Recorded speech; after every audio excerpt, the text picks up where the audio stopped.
Hello, hello, beautiful people. Chiva cosplay, nice to see you here.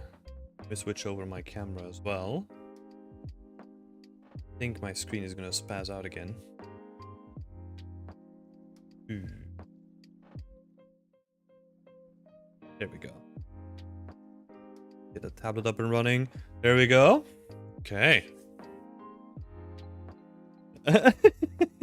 Oh no, it didn't switch accounts. Oh shit, I don't even know who I'm talking to then. I was like, oh, new people here. I think we got quite a couple new people. Hi Rope Elias. Hi Frida. Hey Den. Ryan and Alan. Good to see you all here.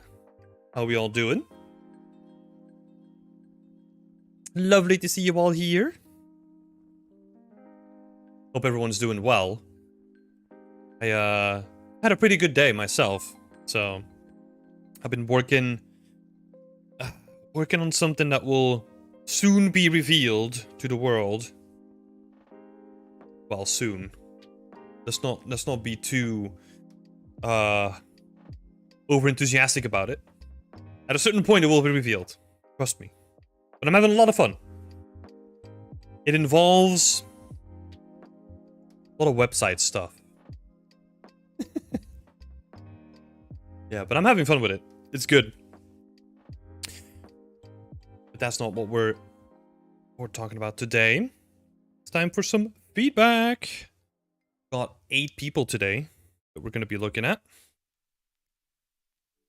So, yeah. For people that are new here, right, because I haven't seen like a couple of you, feel free to pitch in. Let me know what you think whenever we're going to go through like all the people that have posted their work. I'm also going to do this really quickly. Oh, no, wait. You know what we'll do first? We're going to have a look at some people's work. We're going to have a quick look. Because I haven't been keeping up to date with what people are doing, so I'm just curious. Let's switch on over. Let's see. There we go. Teasers. No teasers yet, Alan. We're getting to a point where I could tease stuff, but I think this is going to be one that I'll play a little bit closer to my chest. Yeah, let's have a look here. Okay, so we have the people that have been selected for today, but I just want to have a look at some other people here.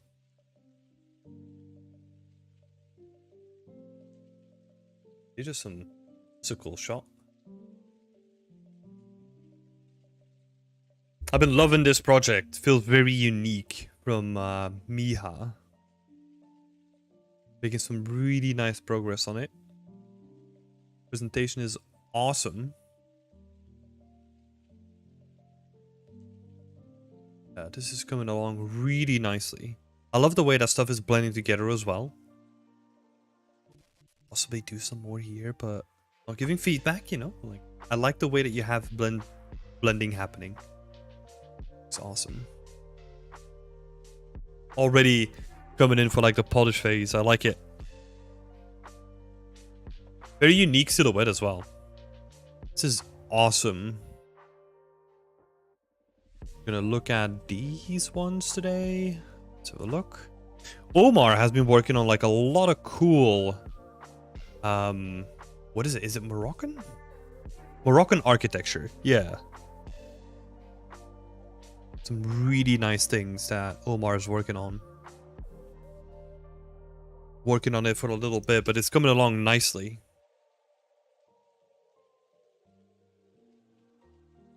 Fountain. Oh, so good. Yeah. Goose is exploring some trees. Nice. Trees are very difficult at first, so best of luck. I think Sarav is working on like the school sci-fi project.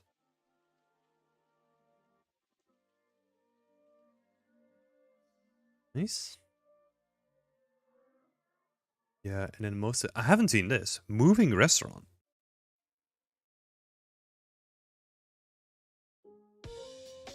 Oh, dang, okay. Making a piano and everything. It's awesome.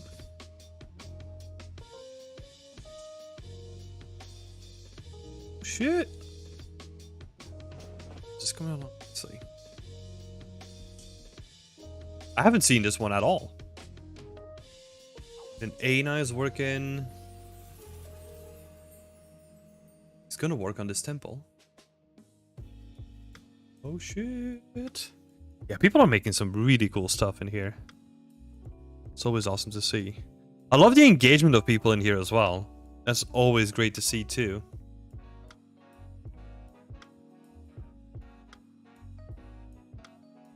Oh, nice. That is interesting, like the cracks.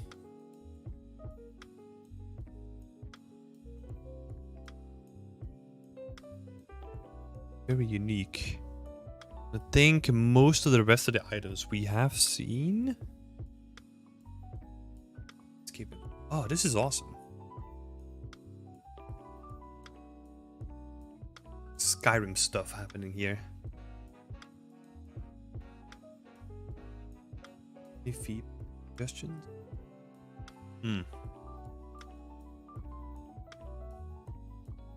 Yeah, this one is hard to give like any feedback or suggestions on because it is so high up, right? And like it is very focused on like the bigger stuff. It also like is a very big niche too. You know, like geology and like erosion and like the landscape layers. Like it's a very specific niche. It's really tricky to give like good feedback on. No, okay. That was great. I like the moving restaurant one. I haven't seen that one at all. So it's great. Sam working on the bar. Sam is really chipping away. Like I like the progress that we're making here, Sam. And really good. Okay. Let's switch it back to the overpaint screen. Let's dive into some feedback then. Good evening, Karav. How's it going? So yeah, as I was saying before, if this is your first time being here, feel free to add your suggestions and feedback as well. Anything that can help, like the people that we have on screen, is definitely more than appreciated. So let's have a look here. We're starting with Smuglin. Critique the texture work. Okay, so for this one we're gonna stick with the textures. There's one thing that like immediately stood out to me, and that's like the back. The back has like this square spot that feels like it's generated.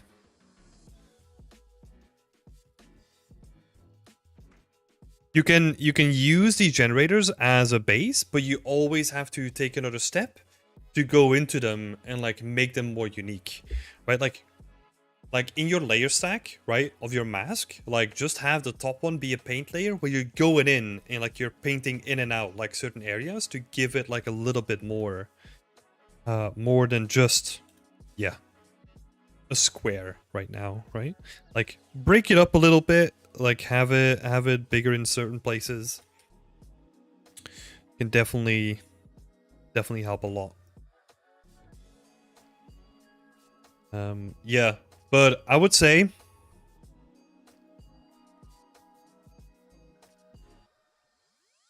definitely be careful with generators, right?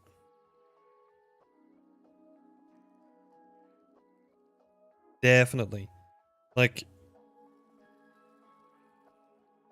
always manually touch them up.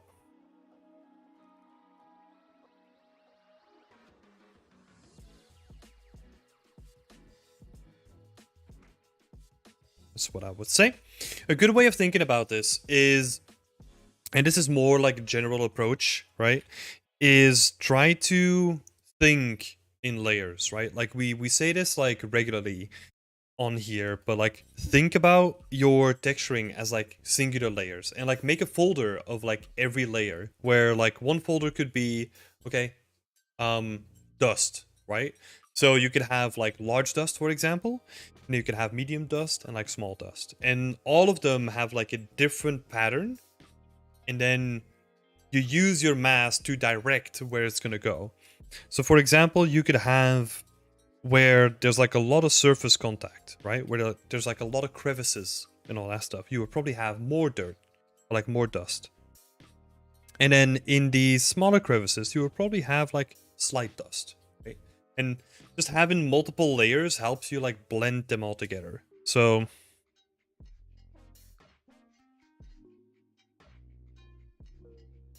think in layers, and then make a folder for each layer, right? Like a folder for each layer. Because you got a really solid base here, right? You got a really solid base for the texturing, but you can easily push it to the next level once we start really digging into like, okay, how do people handle a guitar? Like, where are people gonna be strumming, holding their palms? Like, where's their arm gonna rest? Like, all that kind of stuff is gonna indicate certain areas where there's gonna be more worn elements compared to other elements, right? So for example, I think that's going to see a lot of interaction is this, I forgot like all the names of it. Like this little handle here, that's going to see a lot. Usually like you put your palm on like the board here as well, right? So you would put your palm there as well. So that area is going to see like a lot of wear just from your hands being on it, right? And you just have to think in those layers. Because, for example, underneath the strings, we're probably not going to see as much unless we're talking about like dirt or dust, because that gets like that gets under there and is more difficult to clean, right? But in terms of like scratches, there's probably not going to be that many of them because nothing's ever going to get there. So thinking about like the logic,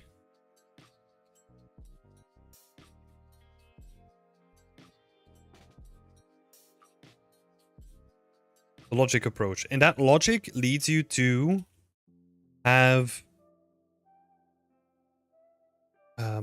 texture in certain regions. Exactly like I was saying before, right? Or areas. So like where you put your palms is gonna be more discolored than in other regions, right? Like where it's gonna be interacting with like the band, like the not the band, but like the attachment, right? Where you have like your strap. It's gonna go around it. You're gonna have like more interaction with the surface of the guitar because the strap is gonna like bounce against it. That sort of stuff, like that sort of thing, like that sort of attention to detail.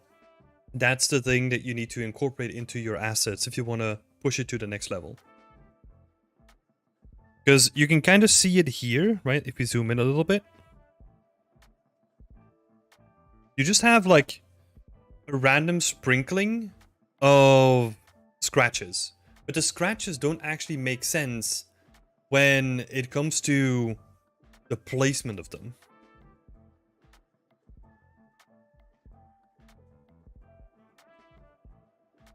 It just feels too random. And the same thing can be said about like the dirt and like the wear and tear. Like it feels like it's approached like very quick. Oh, sorry, like very quickly, right? Very quickly. You want to see a better way of looking at this is you want to see the history of the item that you're trying to portray. Like you want to see like where it's been, like who's played it, like is it an experienced player, like is it an old player, like an experienced or inexperienced player, right? Like there's going to be like different things that are going to be happening with the guitar. Is this like a guitar that's always been at home, or is it a guitar that went on like tours with someone, right? Very different like amount of wear and amount of dirt. But the thing that is most important on that is that you want to be able to visually represent that and sell someone the history of the guitar by just adding the texture on it. It's a very wouldn't sometimes it's not readily apparent, right? But you have to think about it that way. Ryan is saying the model and the bake turned out great. The rainbow on there feels like it might be too shiny, or something isn't quite blending with it. But I can't put my finger on it. The knobs look fantastic too, by the way. Yeah, like the rainbow here, right? Like the rainbow sticker, like it. I think that's the issue. Like, we're not really sure if it's a sticker or if it's some sort of paint at this point.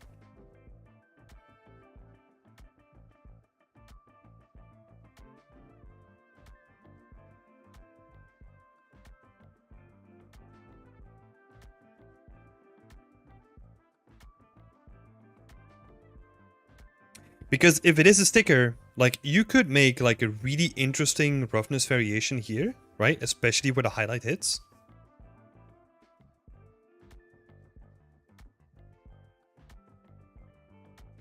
Especially where the highlight hits, right? Have the base roughness of the guitar be more matte, and then the sticker be more shiny, right? And then what you could also do, instead of having, again, like a pretty generic like edge damage, right? Like, really keep it to the edges. Break up the edges, but keep the rest of it like pretty intact. Look at how stickers like wear off from a surface, right? Because a sticker by itself also has multiple layers, right? Usually you have the color layer, and then you have like the base layer, and then you have the glue layer, right? And those individual layers are going to come off at individual times as well, which gives like this whole new perspective on something so stupid as a simple sticker, right? You can really see like, oh, someone tried to like peel it off, but it didn't work, so they kind of left it, but you can still see that the colors have been trying to scratch off, and you see like a little bit of the glue, you know? You can really do a lot with this stuff.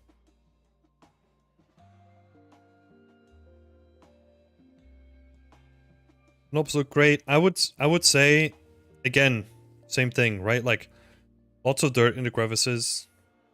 Probably have the center, like, especially in the ribs, right, be more dirty as well. Because this is going to be something that people are going to be twisting quite often, right? So think about the interaction. So you could have that, and then you could possibly have like another dirt layer underneath, right? Because that gets like trickier to clean as well.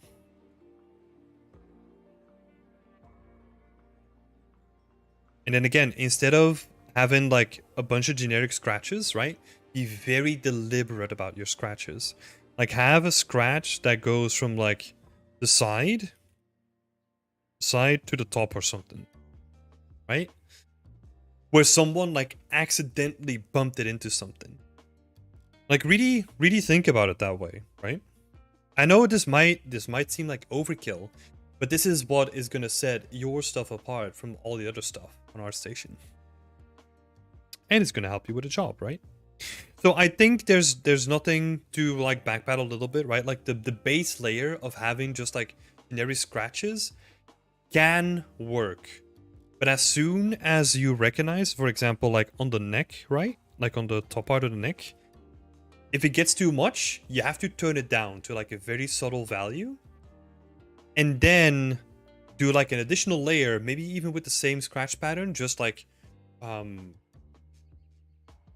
just do like a little bit of different noise, right? So that the scratches appear in like different sections. And then go in and like hand paint like sections out of it to like really give this handcrafted feel, right?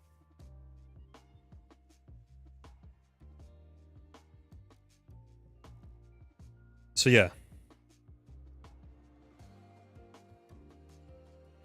I would say like a specific scratch, right? And really try to make it something specific.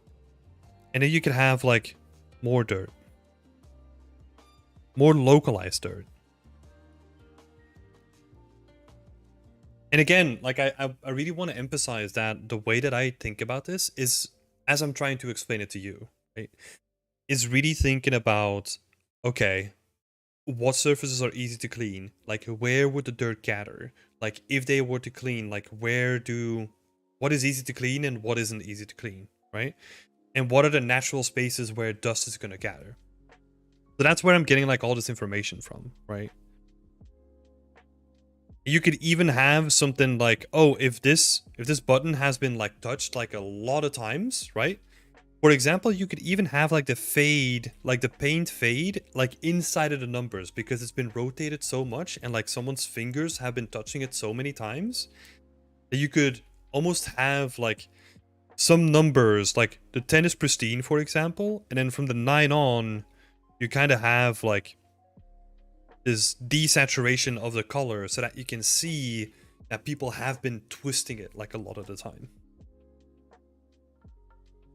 Also, the ribs on the dial would get worn out on the ends. Yeah, that's a good point. Yeah, so you would have like yeah, it would kind of get softer around the edge, right?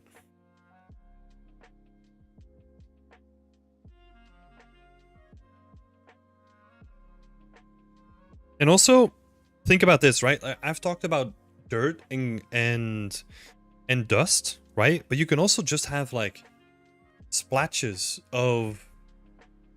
Really imagine, this is gonna sound ridiculous, right? But this is a good exercise to do with like any prop that you're doing.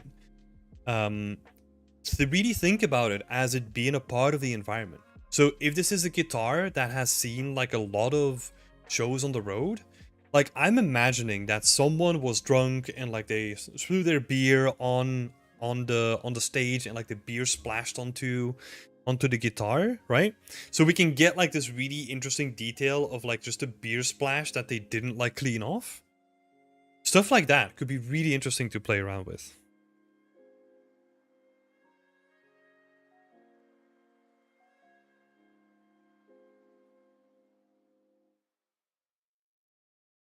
So what's the story behind the guitar? For me, like this is what I always do, right? I use a story as a real anchor point to whatever I'm creating, right? Like the story is the foundation that I'm building things on. Because in this case, like it can dictate like how I'm gonna texture something, right? Like if this guitar is like part of a study group that is like, I don't know, in a college somewhere, it's not gonna have like the same level of stickers or wear or whatever compared to like being on the road constantly, right?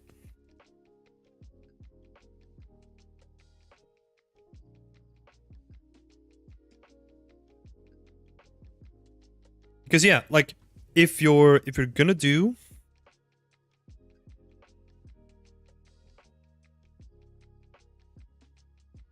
like zoomed in shots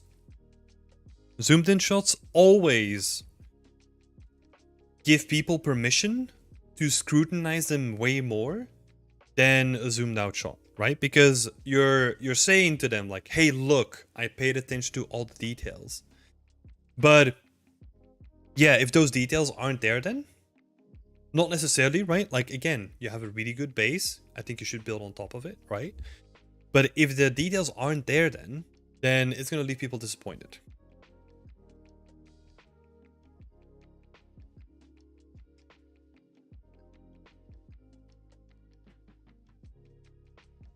So, and this can be applied to like any work, right? If you ever do a zoomed in shot, you're basically giving people permission to like really pay attention to like all the small details. So you got to make sure that that shot also is done really well.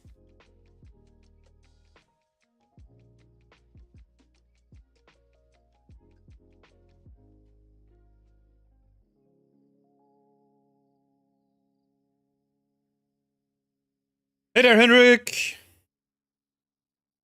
Hey, McVal. Oh, Ryan said might be the way that the sticker wraps around the edge. Yeah, that could be one of the reasons. Also, The sticker edition is like a single screenshot, so we're not like basically the sticker one is like the newest update, while the rest of them didn't have the sticker. So usually you want the sticker to wrap around, right? But we're not seeing that in these pictures. Yeah. No, I think also looking at like the roughness, I think it probably depends on the finish of the guitar, I guess. But like how shiny the guitar is itself can also be looked at as well. I find the edges of the guitar a little bit off, like they're too round. Yeah, I guess that's where we would need to really look into like the references, right, Hendrik? Because I honestly, I had a guitar, right? I had 2 guitars up until a certain point. I played a little bit of guitar, but yeah, I'm not that familiar with it. Not at all. Not sure if it's a small screen, but it feels like the edge of the guitar should be worn out the most, but look like most pristine. Yeah, that's what we talked about, right? Like, where do we see the most engagement with the body in this case, right? Like, if you're gonna have like your arm against the plate of the guitar, like we want to see that visualized as well. So yeah, like you're doing, Karaf, is exactly what you should be doing. Like really thinking about like, okay, where would you logically see like the most amount of damage or the most amount of dirt? That's a really good exercise. Especially in this case where we have like a pretty dirty back, right? Like that back indicates like a lot of damage and like a lot of wear over time. But then on the most exposed parts, we're not really seeing like any damage or like any roughness variation. Yeah, great point.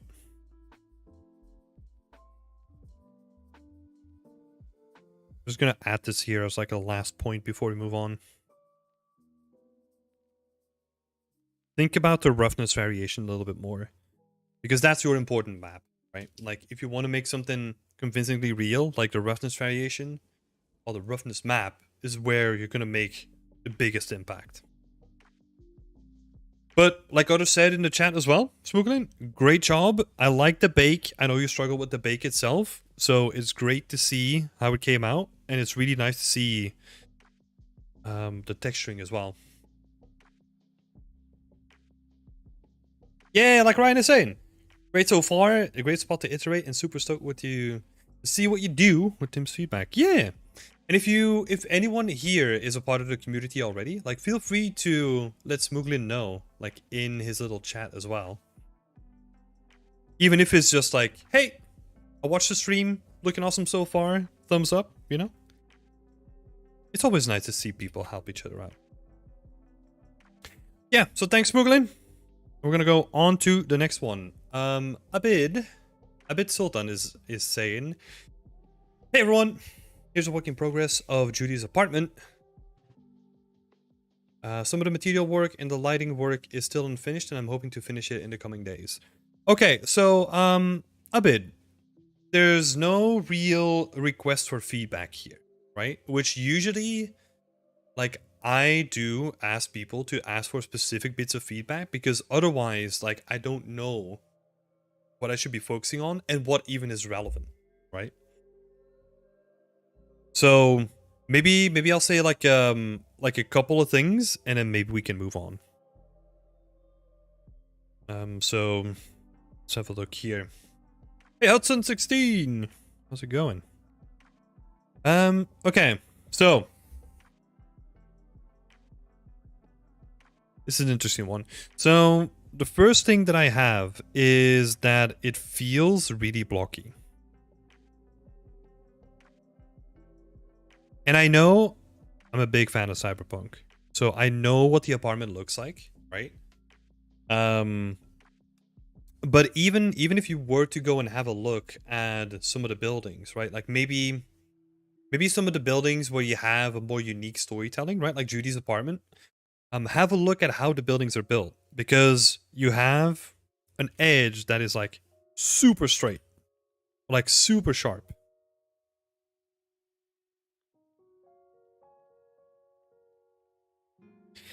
And we want to break up those points as much as we can. We want to get rid of like the 3D look as much as we can. So there's also probably something to be said about like the dimensions. It kind of feels that everything is kind of too wide.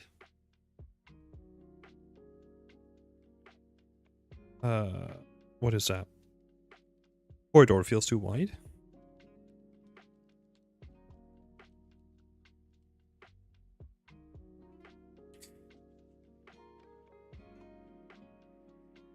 And especially the door as well. Like the door feels like a very bulky door. But let's see. I think so. We kind of talked about proportions, right? Like proportions would be like the second part, or the second thing. It feels really block out. Blocky. Yeah, there we go.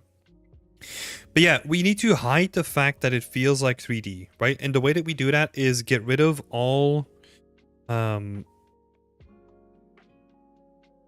3D as much as possible.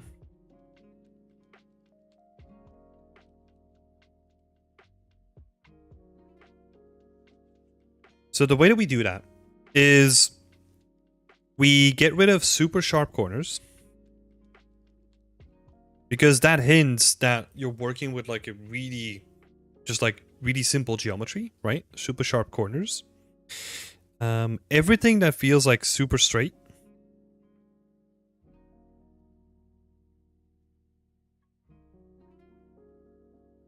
So even the wall is gonna have like a little bit of like an offset, right? I'm not saying that you have to overdo it with the walls. I think just having like a little broken edge can help a lot already. But yeah, basically anything in real life, nothing's gonna be ever straight. Like everything has a tiny bevel. Yeah, so super sharp is like the bevels, right? And everything that's super straight, you just have to like make it feel like a little bit more organic. I would also especially look at like where things connect, right? So look at these points.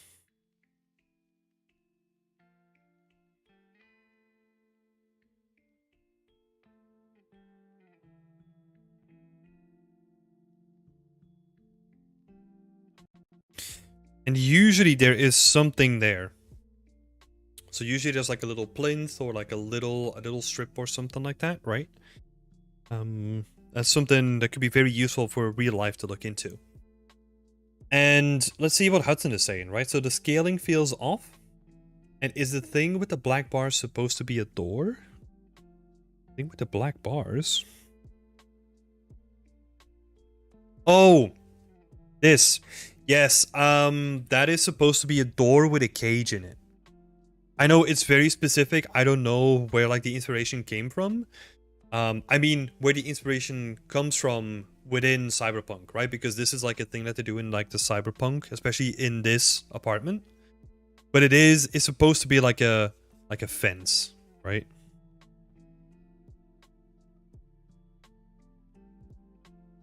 I'll actually add that because it's actually a really good point.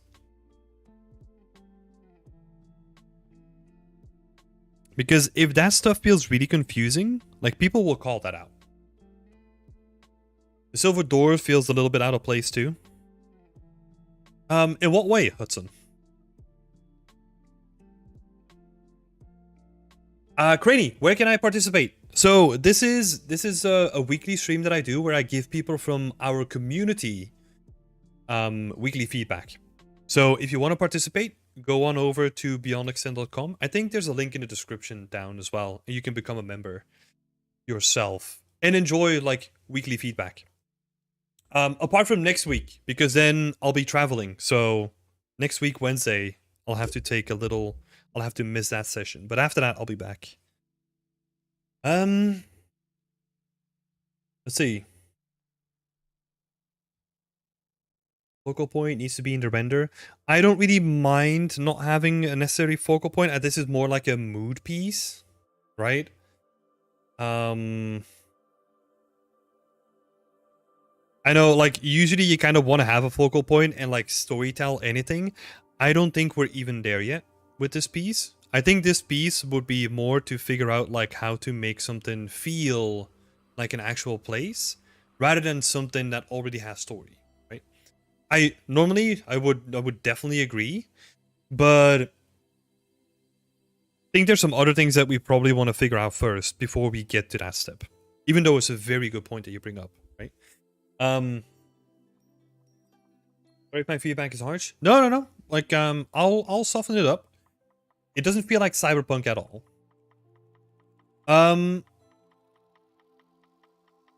Okay, but that's not really something actionable that we can do with it, right? Like, what about it doesn't feel like it's cyberpunk?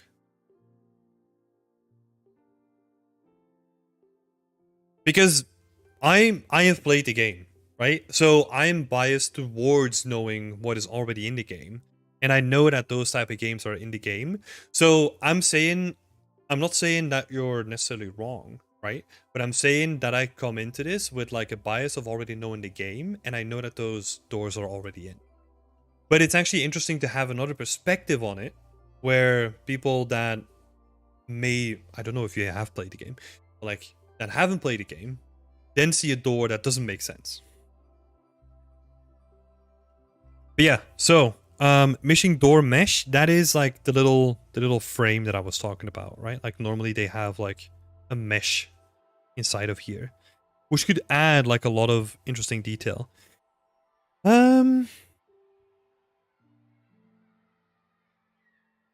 I'll say the ceiling paneling.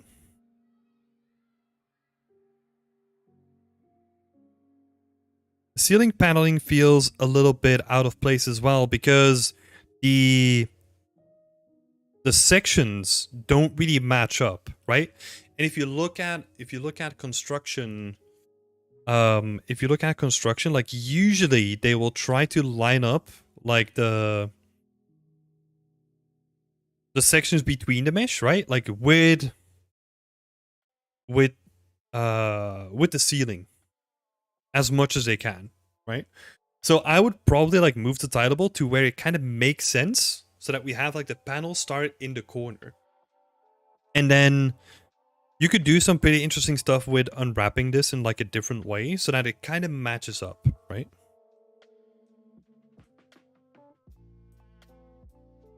So that the seams, ceiling paneling matches, yeah, let's say wall. So that the seams match up with the wall, right? So that wherever you have a seam, like, it's at the wall, so that it makes sense that a panel would begin from there.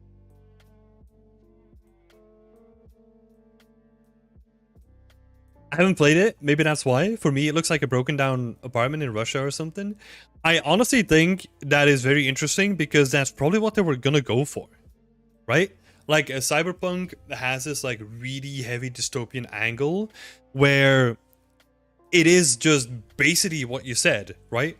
Like, very quickly constructed buildings where they just want to get people in for the cheapest amount of price, like for the cheapest amount of money, and yeah, just stack them on top of each other, right?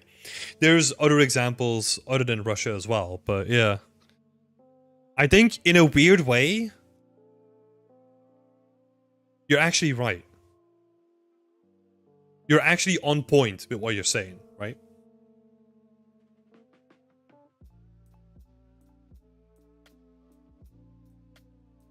The door right up against the corner implies the wall is super thin. Are you talking about the door in the back, Vault 400? Or this door, like the cage door? Because the cage door 100% suffers from like being too close to the wall.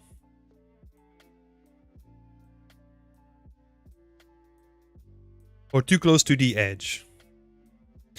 And there's an actual word for that in composition, and it's called tangents. And that's when you have like two lines that are like either super close or they intersect at like a weird angle, right? So sometimes what happens is, let's say whenever you have your frame, right? So let's imagine that this is your frame for your image, and you have like, ooh, a nice tower, but the tower goes up to like the edge of the frame. That point is a tangent, and we don't like to see that at all. So the same happens here as well with this door, where if you add a straight section of the wall, and you have the straight section of the door right on top of it, then you get this weird tangent, and it confuses the hell out of people, right? That's actually a really good catch.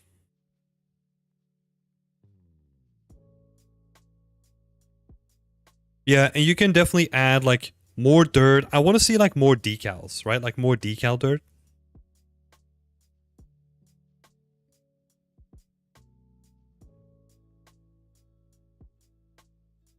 Because you have like your chunky dirt, right? Like you have your chunky garbage, but there's nothing really there to blend it with the rest. Like I kind of want to see like a lot of just like smaller bits and like lots of dirt like on the floor and like especially in the edges, right? Like make it real dirty and grimy.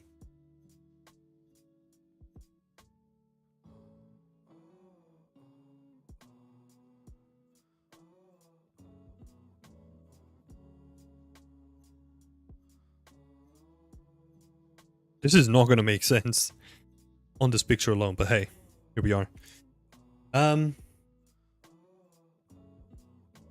Is there a bump or displacement on the floor? No, I think it just looks weird because of the decal. Like you got a water decal on there, right? Yeah. Yeah, thanks for shouting that out, Fold 400. Hey, Sanad! Welcome back. How are you doing? Frank Sus is asking a question. So, hello. Can you give me advice on how to start learning props for video games? My goal is to be able to model everything. Okay. Very ambitious. Is it a necessary skill to have for someone who wants to be a character artist? Wow. Okay. So if you want to be a character artist, you shouldn't be focusing on props. Like, really quickly, right? Like, if you... And I think if you want to model everything in video games, I don't think that's a good goal to have in the beginning. I think you should focus up first. Focus on character artist. If you aren't already like a character artist, right? But if you aren't, then focus on that first. Focus on all the elements of characters and then move on to props whenever you have a job as a character artist, for example. That would be my 2 cents. Love coming back to your channel because it's the first place I learned from. Hey, that's awesome, man. It's great to hear. Okay, so we're going to be moving on to the next one. Thank you. No worries. No worries. Best of luck on your journey, Frank Sus. Next up is Ryan. Would be awesome to get feedback on any of these aspects, the texture and the model updates. Sorry, I had to cut the image like off a little bit so that we can have like nice full screen. And feedback on the constant effect of the boat and the large storage in the back. Oh, yeah. The stuff that we're seeing here looks way better than it did before. Like, this is awesome. Can you show the last version? Yes, I can. Oh, let me actually... Back to last week. Where is it? I'll just open the image. Oh, wait. Let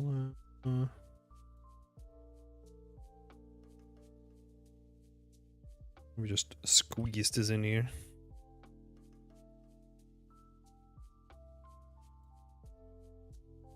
Maybe if the camera didn't change, are we lucky? It's alright. Let's see. Oh, yeah, there we go. Okay, so we got a before and after now. That's cool. So this was before, and then now we got this. Way better. Lots of improvements. I like it. I think the wear and tear that you added, right, like really adds a lot. I like how you decided to add less in the foreground, which is also pretty good, because it is quite dense over here. And one of the things that is actually really good to keep in mind is that as people, we're really attracted to seeing a lot of detail. So whenever you have something that is really detailed in your image, like it's actually a good way to attract people's attention to that point, because there's like a lot of noise, like it's asking for our attention.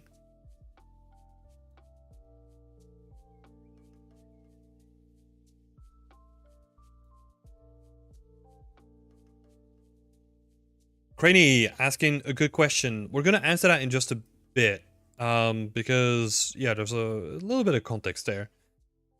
Let's see, kind of a gravitational anomaly of some kind. Yeah, I mean, it's kind of cool, right? It kind of has like this really mysterious thing going on.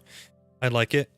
I like what you did with like the, what do we call it? The cause and effect, right? Like where something in the environment affects the materials. It's looking way nicer already. Looking really good on this one as well. Like that we have like the water level here, right? Like that we talked about last time. It's looking really nice. But have a look. So texture and model updates based on last week's feedback on the boat and the large storage in the back. Yep, that's looking good. The new object, so anything sticking out to iterate on. Does the geo look all right? More detail needed anywhere? I think the new objects that you added are actually pretty good. I think the only thing that really stood out to me immediately was how low like some of these planks are, especially the ones on the silhouette, right? If we have a silhouette that is like super simple like this, maybe just add like a couple more sections, right? Like really make it like look really nice.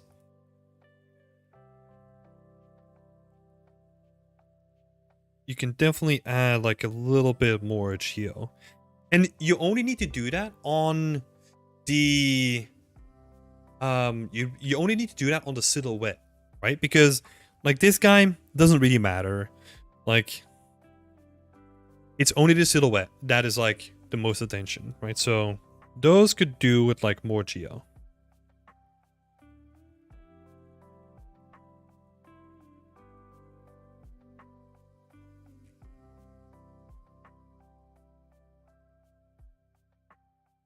So more geo on the bow silhouette. Oh my god, here we go again. I should really look this up on how I need to write this, huh? Is that okay? Yeah, but like just add like a bit more geo here. I think the rest of it looks actually really nice. I think the chair in the back. Let's see. TV, the chair. The chair feels untouched. Like untouched in a way where like everything is really affected by like being in a marsh for some time, right? But the chair in the back just feels like it's just coming from IKEA, right? So like really like make it like a bit more deformed and like really play around with again silhouette, right? And that's going to be really important.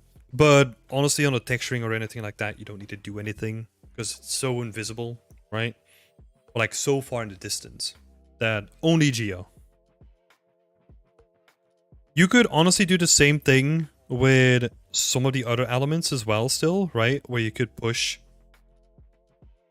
like some of the geometry. We could have like a slight dent in like the locker door, or maybe have like a bit of the roof come up. It just slight touches to the silhouette.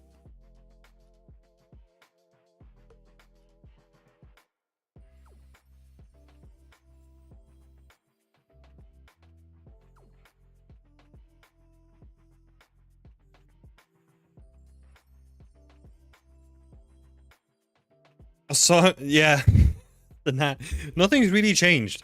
Like the word silhouette, like, oh god, I don't even know if I'm writing it right or wrong anymore. Like I've honestly given up. I think this might be right. Got no idea anymore. But let's see. So yeah, any thoughts on the TV texture work? I feel like it might need more detail on the sides, but I'm not sure how high priority that should be. Probably not too high priority.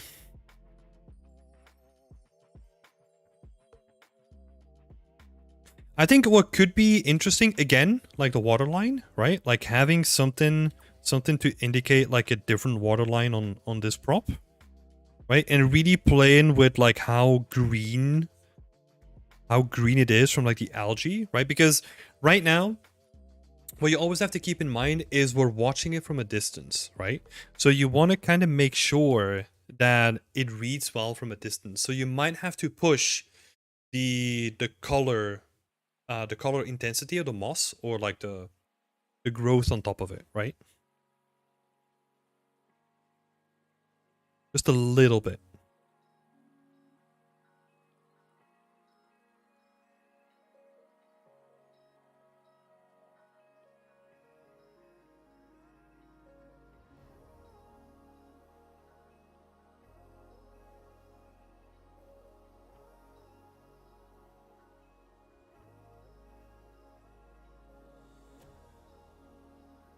Mm. Yeah, like working at a distance is, especially with a still frame, right, where you're not doing like any gameplay based stuff and you're walking around in the environment, you can really tweak things up to cater towards that one view. Yeah.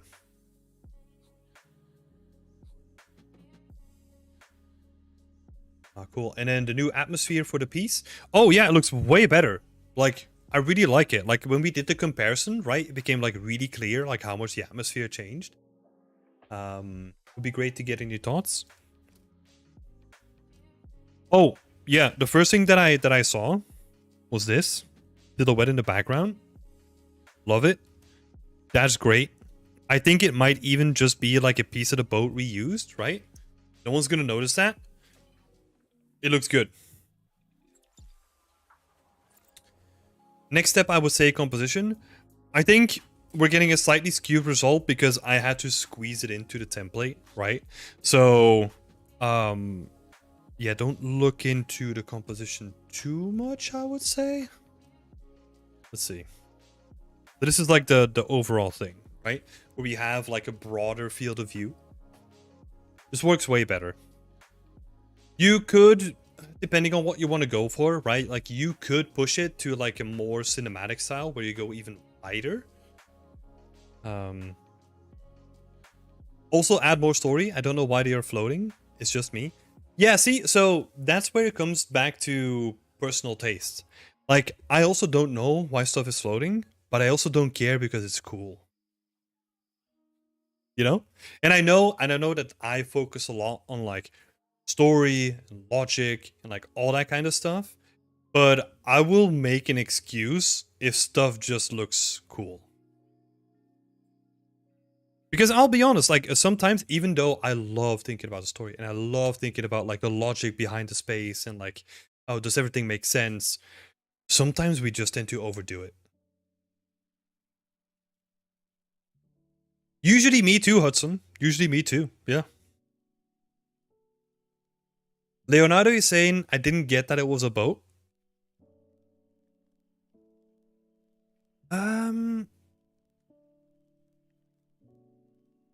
Yeah, that's an interesting one. I think the one thing that does give it away a little bit are these portholes, right?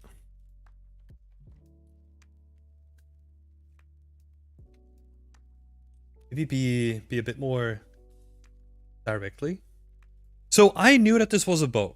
Like I never had issues with that, honestly. Like the main structure being here, like that's a boat.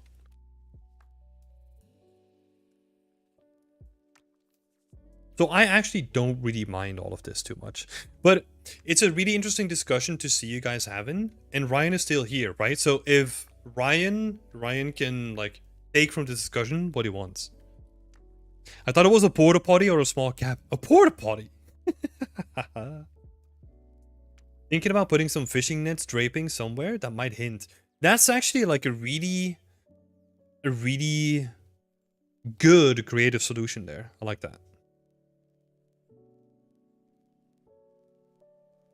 I like that. Like it's something relatively simple, right? But yeah, it's a nice visual.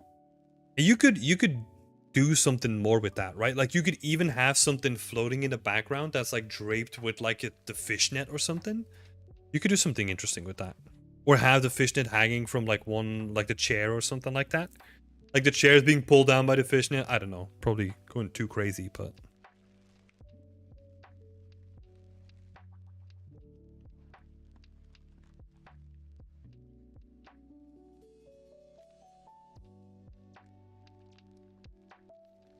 Let's see. And any advice for more convincingly filling out the foreground through to the boat? So... I would ask the question yourself, like if it really is needed to fill out the empty space. Because you could potentially fill it out, right? Like with like another random object that is just stuck in the floor to have something there, right? But I don't think you necessarily need one.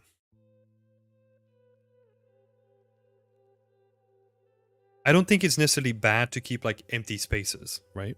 Like the thing that I would do with the foreground is if you're gonna keep it as empty, I would probably make better clusters out of your grass.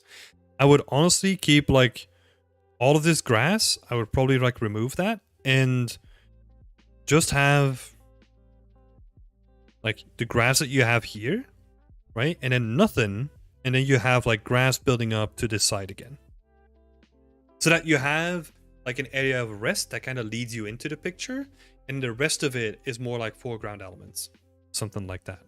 Maybe you could do something where you paint the terrain with like a more muddy material so that you could insinuate that someone walked around in the scene.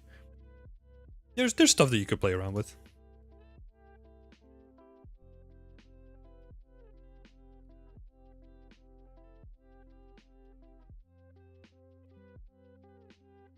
So clean up the foreground, like cluster grass. And then be a little bit creative with the texturing, right? But that's more like an optional thing, right? I'll add like a little plus. That's more like an optional thing. Yeah, I was trying to figure out how to improve on what's just a flat landscape material right now. Oh, yeah, if you want to improve on that, that's actually a good shout. You could have little meshes. It's kind of a tricky one to set up, right? Because there's a lot of tech that comes with it. But you could fill in like little muddy meshes to add like lots of nice geometry in the foreground. The thing that makes it like a little bit tricky is because you probably want to set up a material where it blends any additional meshes into your landscape already with what's it called again?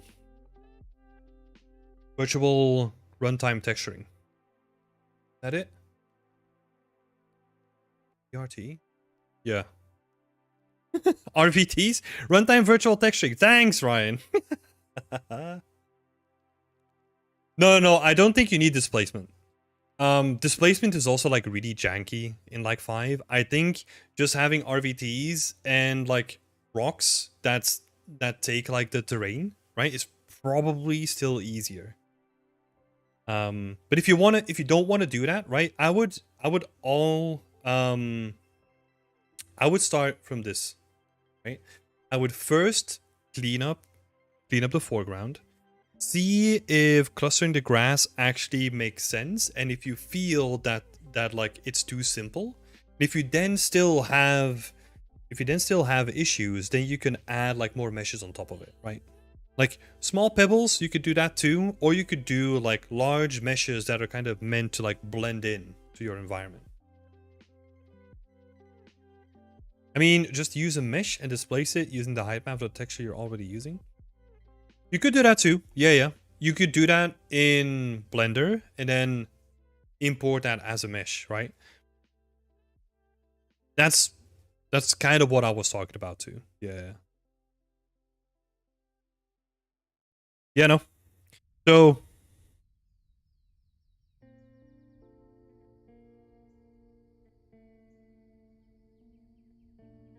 but I would first clean it up, dust of the grass, and then see what tools you have available, and then if it still feels weird, then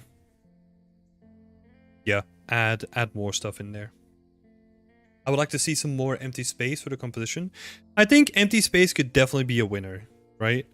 I think when you have like your empty space, the way that I'm kind of looking at it, right? If we make like a new layer, the way that I'm kind of looking at it is that this stuff would be like your empty space, which then kind of leads you like into this area, right? Because people will see this one first, because it is like a silhouette that is like on a white background almost, right? And has like some interesting looking details.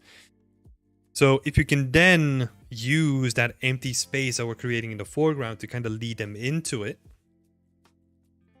be a very interesting approach. Yeah, right. Great stuff. I like the progression. I like all the stuff that you've been doing. You're having a good pace at this. So yeah, I'm curious to see what you're going to do next. And let's see. Talking about next. Oh, yeah. Let's maybe talk about the question that we had in chat, right? Where do we see it? Oh, lots of interesting conversations happening here.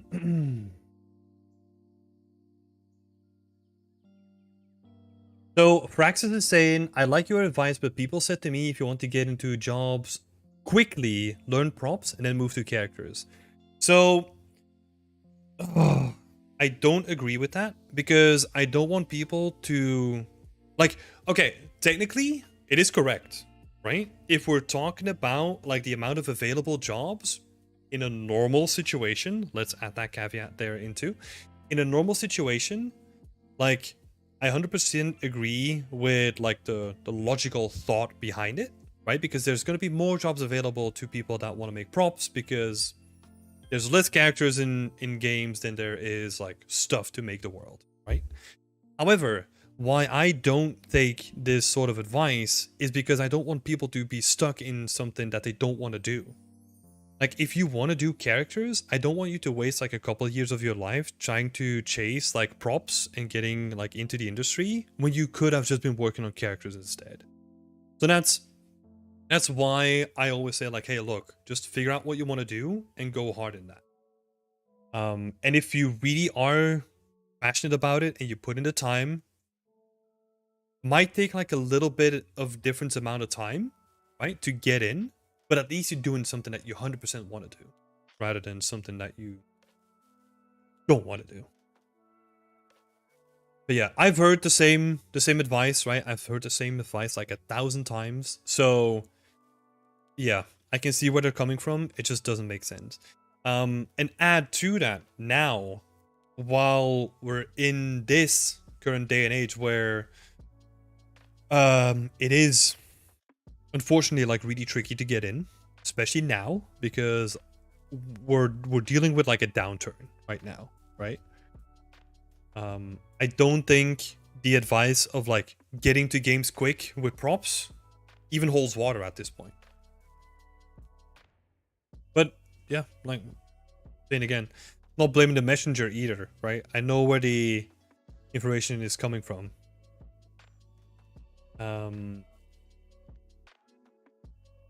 Let's see. So Craney was asking, yes, this is why I scrolled up. So Craney is asking, a bit random, but what are the chances of juniors getting a job? I still know like quite a few people that have gotten a job like recently as a junior. Has the job market shrunk? Especially in the last year? Yes. But is it gonna go up? I think so. Do we know when? Probably not. It's gonna take a little bit, right? Like we're still seeing companies like shrink at the moment, but I'm very optimistic, right? Like games are not gonna go anywhere. Like we'll still need juniors to help us like fill out like or like make props or whatever they're doing, right? Are the chances currently like a bit on the low side? Yeah. But I also think that if you're trying to look for a junior position at the moment, like this is the perfect time to just like hunker down, improve your skills by the time that there are opportunities in the future. Because what is happening now is that a lot of people in this current time are getting turned away from not wanting to pursue like a career in games anymore. So that means that there's going to be less competition in the future. That's at least my viewpoint on it.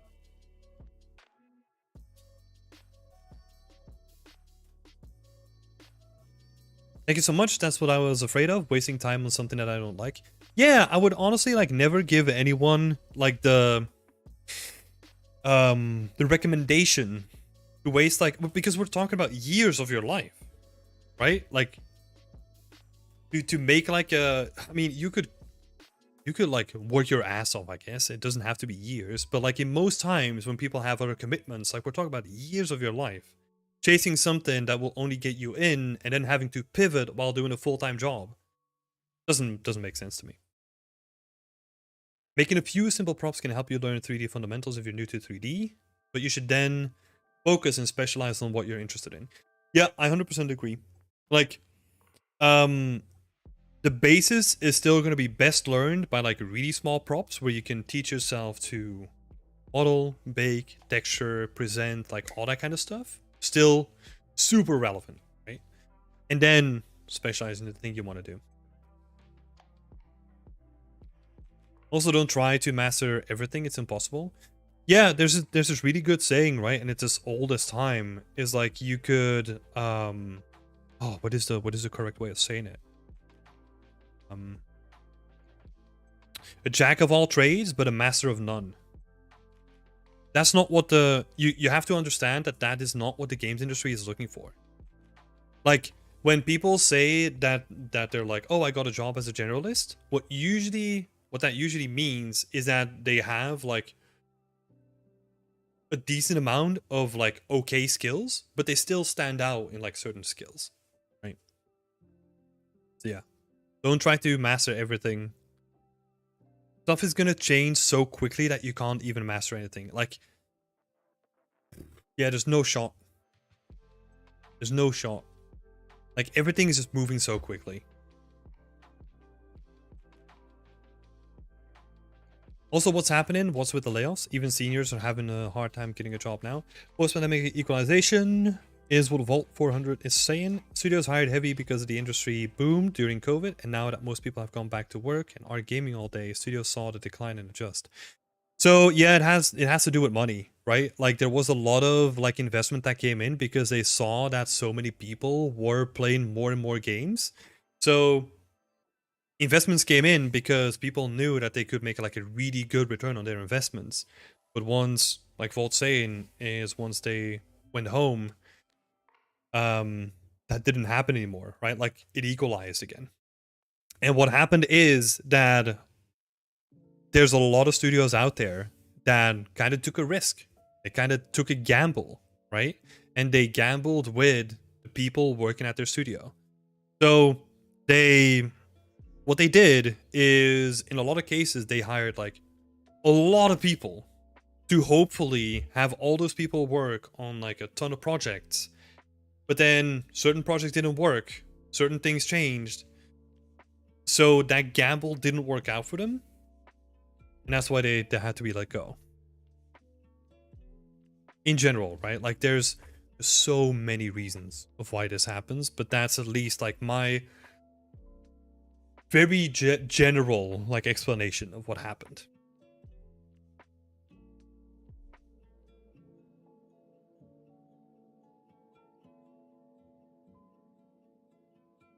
I don't know if this is the right place to ask. I'm new to modeling. What should I learn? The subdivision workflow? Yes. Subdivision first, then Boolean, and then possibly retopology. But like retopology is only used in like certain cases. Retopology is only used in cases where you're gonna be animating the thing that has a topology. For example, characters, you're gonna have to retopo a character. A rock? No, you don't have to retopo that, you can just decimate it. Because it's never gonna be moving, it's never gonna be animating, you don't need clean topology for a rock. But yeah. Yeah, I know it's a sensitive topic, right? Like it's a very current topic as well. So many people being let go. Fucking sucks. But yeah. I will say that I'm hopeful, right? I've always been optimistic. Realistic and optimistic, right? I know that we're currently going through like a downtrend and it's nowhere near over. I don't think that's also gonna happen, but we're gonna see this. We're gonna jump back. But yeah, thank you so much for the questions. I know that a lot of people are struggling with that at the moment. Damn, I'm scared now. No, that's not my intent, Frank Sus. You shouldn't be scared. Like,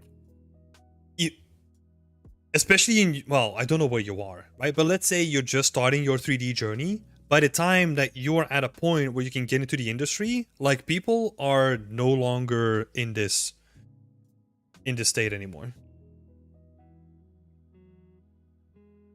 Oh, and also another important thing, this is not only games, this is the whole tech industry.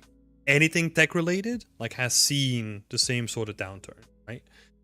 It's just because we're so close to games themselves that we focus on that as like our single thing. But this is happening throughout tech.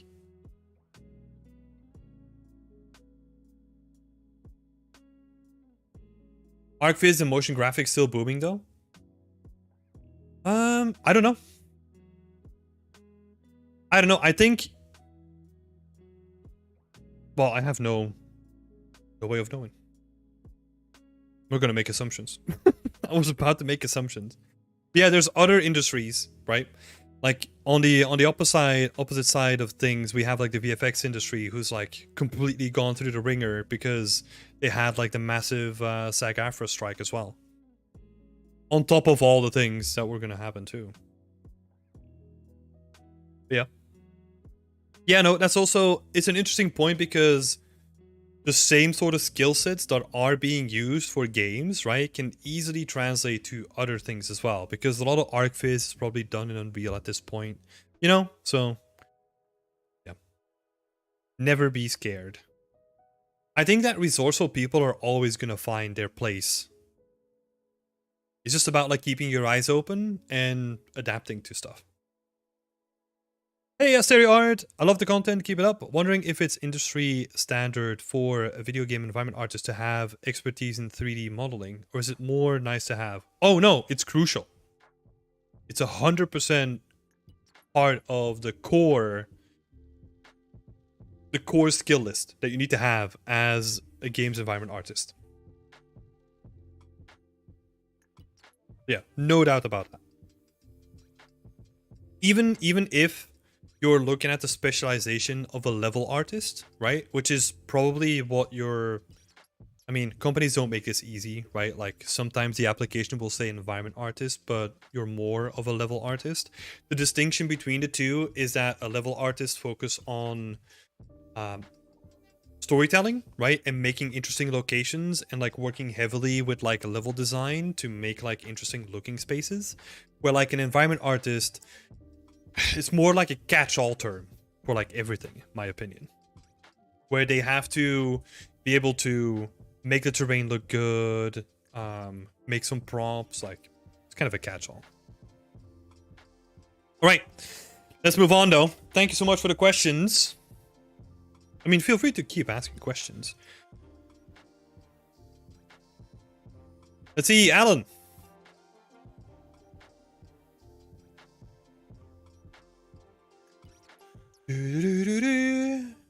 As far as the feedback we addressed, oh yeah, I have the before and after. So the before is on top and the after is below. Looking really good. Love the progression. This is what I want to see, right? And this is probably what the team wanted to see as well. Like making some progress, getting the VFX, getting the mood going, like really making some nice progress. Some life has made its way into the scene. As far as feedback, general feedback, I think we did enough of that like last time. More direct feedback towards the road texturing and decals. Okay, so more direct feedback towards the road texturing, decals, lighting, color, and mood. So basically everything again, right, Alan? That's quite a lot. I'm gonna stick to the road texturing for now, because most of the stuff that we talked about otherwise is probably still relevant. The mood definitely made improvements. I think you can just keep pushing it, right? Blending between the snow meshes and the vertex paint. Yeah, that's the thing that I wanted to talk about. I think that's what you have to be like really careful about, is that this stuff doesn't really blend at all at this point.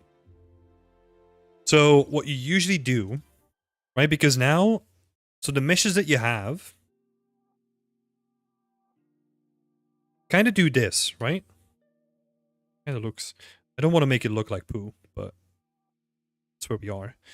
So they kind of have like this little lip on the sides, right? But what you want to do actually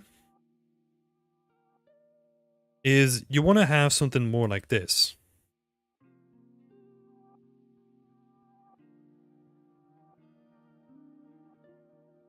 You want something that kind of has a slope that like agrees with the terrain like underneath it. I think you were trying to go for like really lumpy looking snow, right? Which could work, but if you then build it up with like a layer underneath here, right? So you could start using these in like combination. And then it would look like more interesting, right? Because we have like this slope build up and then you have like the little bumps on top of it. I think maybe just having like the two meshes. I know you're generating this, but maybe just having like a separate mesh where you can just like slide under like certain sections is already going to help the blending a lot. What is usually done is if we look at the mesh from the top, right? So let's say this is your mesh. So this is all just your mesh. And imagine that this is like the peak, right?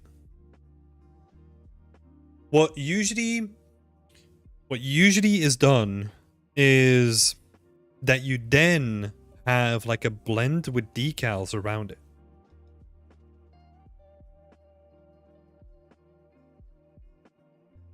And this is all, like sometimes it's built into one mesh, right? So you have the mesh and then actually the decals that kind of blend into like the mesh itself as well. As like one. Instead of having it separate.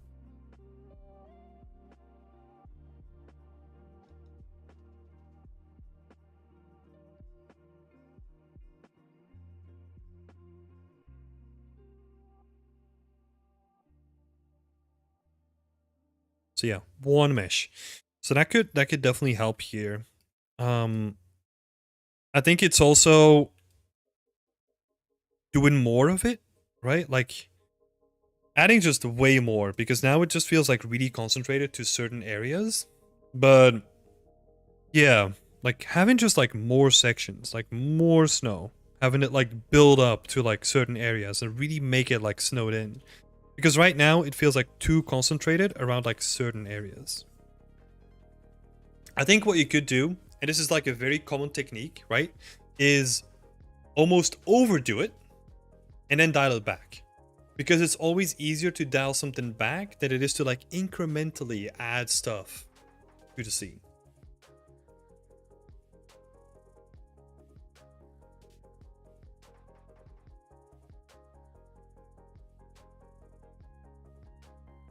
So, more snow.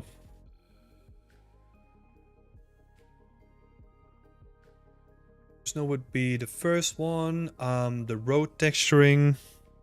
We're getting some potholes and like broken stuff in there. That's looking good. Just keep pushing it.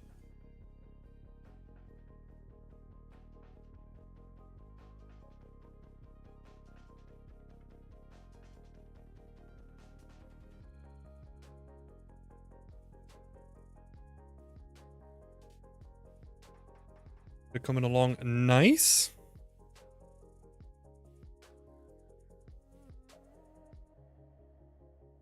Super cool to get some insight into tackling snow missions. Have a project coming up that might need that. Oh yeah. Would love to see some snowy tire tracks as well. Yeah, that's a great idea. Like, or have, yeah, like those gross, like almost sludgy, like tire tracks, right? Where you can imagine that like people have been driven through this. Yeah, I mean, that's probably like a little bit too much, but.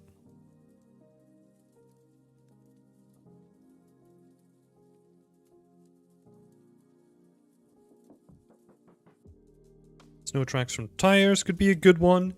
And what some of the other ones? Life has made its way in. Yeah. The animations coming in is looking real nice. Video clip of the project. Oh yeah, I didn't check the video clip. Let's do that. No? Can I not watch this, please? Let me do this instead then.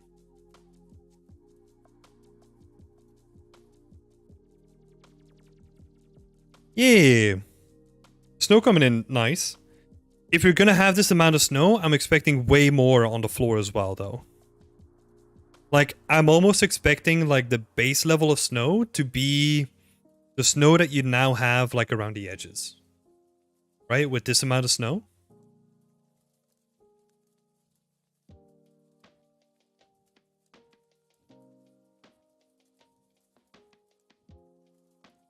So I would definitely, yeah, again, like increase the amount of snow. You know, like just more snow. Just do that. And then have like certain sections where you can see like tire tracks or something like that, right? There's honestly with this sort of project, there's gonna be a lot of decal work, like a lot of mesh work that has to interact with decals, and like a lot of intricate stuff has to happen here to make the ground look good. Because the ground, again, talked about this last time, right? Is massive. So, yeah. Keep that up.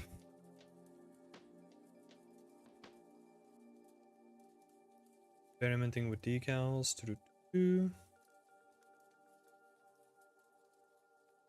Yeah. I think I'll keep it there. Like, it's pretty short, right? But I think you guys are on the right track. Just keep doing what you're doing. Keep improving all the elements, right? Especially because you're the lead environment artist, right? Give feedback to people as well. Like, make sure that everything kind of stays cohesive.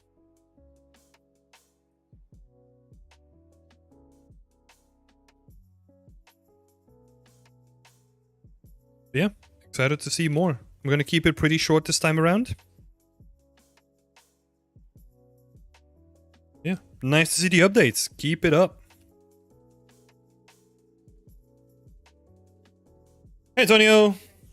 What if it's a Rickroll? Oh, shit. Would have gotten me, though. Like, if it was a Rickroll, 100%.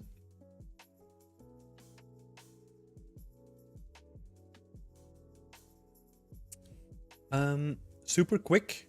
Throwing a light on the fire in the back is a super quick and easy win. Oh, yeah. I didn't even mention that, but yeah, that would be great feedback to add into the post. I think you're typing in there already. And then next up we got Lazar making some bricks. Lazar didn't really ask for anything specific, so we're just getting some eye candy. I like it. I think it looks cool.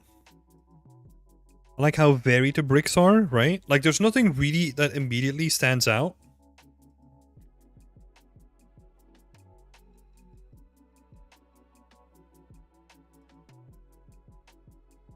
Nice Nice painterly splotching going on.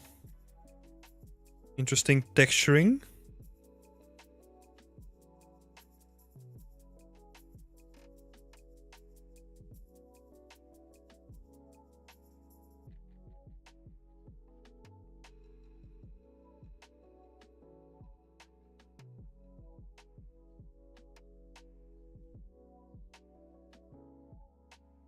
Bricks. Love the whole look. Yeah, it's looking real nice. I never displace unless I feature a texture I made for my portfolio. Yeah, oh, this is something that I actually wanted to bring up. But Lazar said this was like a random thing that he mentioned. So still no fancy high quality marmoset renders. So there is a node inside of Substance Designer called the PBR render node.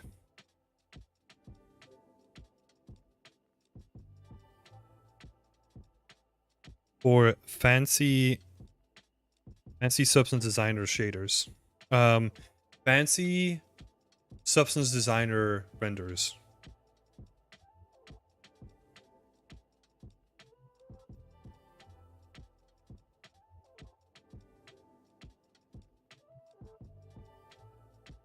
So that's worth looking into.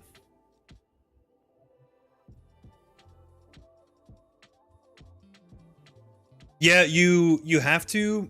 So with that note in the beginning, like I don't know how well versed people are in here, right? But like when I was getting into like Substance, it was quite tricky to figure it out because it's a separate node and you kind of have to plug in your material. So it's not a node that you have in your graph, but you make a new graph, then add your material in that graph, and then have that PBR render node in that graph, and then you have like representation.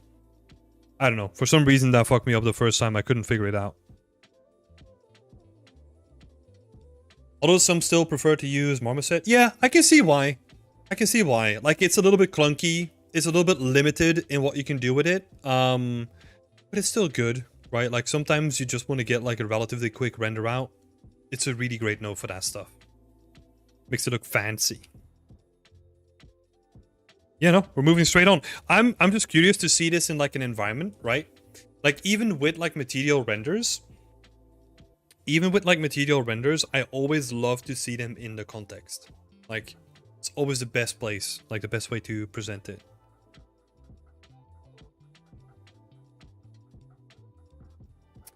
Okay. Let's move it on up. Evie is new in our community, so welcome, Evie. Wait, are you new? I think so, right? Yeah. Welcome, welcome. Awesome to see you here. So I want to put this piece up on my portfolio, so I have a few questions for the Whip Wednesday. How can I improve my lighting in both scenes to enlight my couch? One is more like a diorama, while the other one is to show the props better. Okay. Okay, so I'm gonna give you stereotypical advice.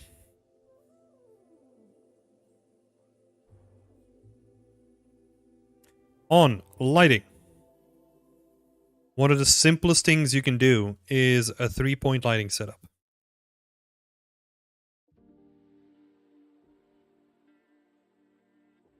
Where you have your object itself. Let's see. So you have your key light, your fill light, and your rim light. So these all serve different purposes. This is like a very simple representation, right?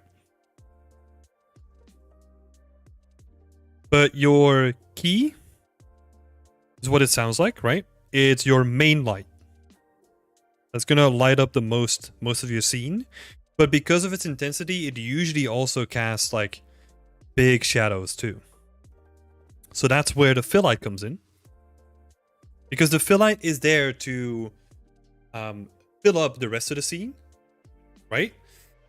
And then also negate some of the shadows, like the strong shadows that we're getting from the key light as well, right? So the key light would be casting shadows this way, but like the fill light will be canceling them out because it's going to light up like this area.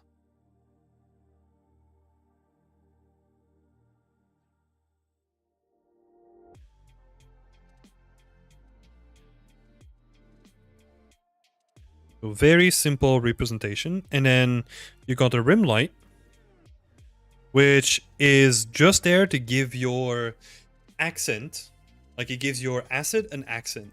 So it makes it stand out from the background. It makes it stand out from the background and it adds like a nice rim to it, right? So like the stuff that you're doing here already is kind of very typical for a rim light.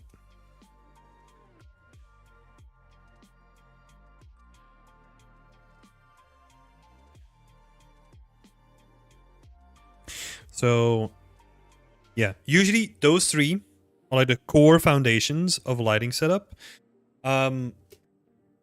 Usually I don't really do like anything fancier, right? Depending on the situation. But especially what is really tricky with your render right now is that there are certain angles where I don't know where like the garbage bag ends or where like the background begins, right? So that's why we're trying to light stuff up in a way that we can kind of have visibility on anything. So in this case, what I would say is your background is probably like a little bit too dark. I would honestly suggest in your case to make it into like a wall. Like just, yeah, like Henrik is saying, like a background light. So I was more thinking about like a background wall. Just getting something that we can push this seed against and kind of gives, or kind of gets rid of like the black background.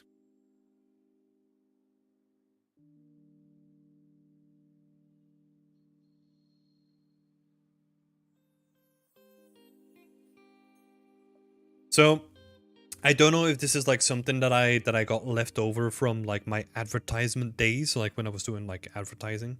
I mean, I've never done it like really professionally, but like from my education at least. It's like black is a devil, right? Like pure black like kills like anything.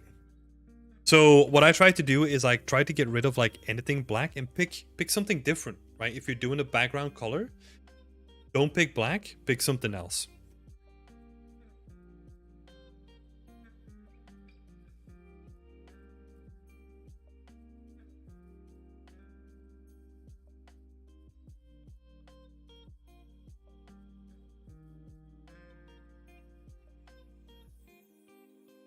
So yeah, let's see. So we talked about the lighting a little bit and it kind of drifted into like the background, right? Because they kind of go like hand in hand with the presentation. But let's see if you have some other questions, right? Would you get rid of one of the scenes if it's not pertinent to both? Oh, this is in referral to like one of your earlier posts, right? So okay, so to make it clear for you guys as well. Oh, okay. I think I missed this one. Yeah, so one is also interesting.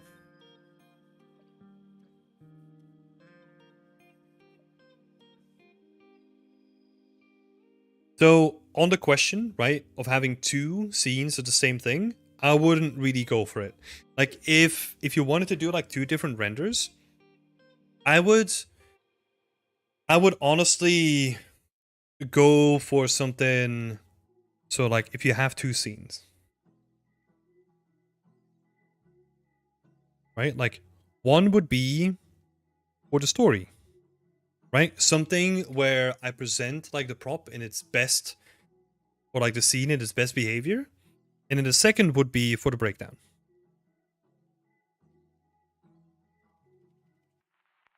That's where I can see like two scenes working out.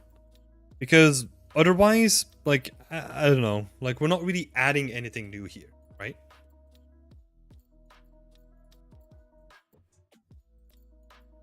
That looks better. Well, these were older screenshots, right? So yeah, that's where it gets tricky. But I would also say that like something like this, right? Just because we have like a little bit of a background, it has like, well, it doesn't only have a background, right? It has a background. It has a story to it too, because like this immediately feels like, okay, we're down into like a really shady basement, but we're still watching the telly, right? Like it feels like people were watching the television, which is really interesting. Just having like the um the light come from something that is integrated within the scene rather than faking a lighting setup, right? So I think something like this has a lot of potential.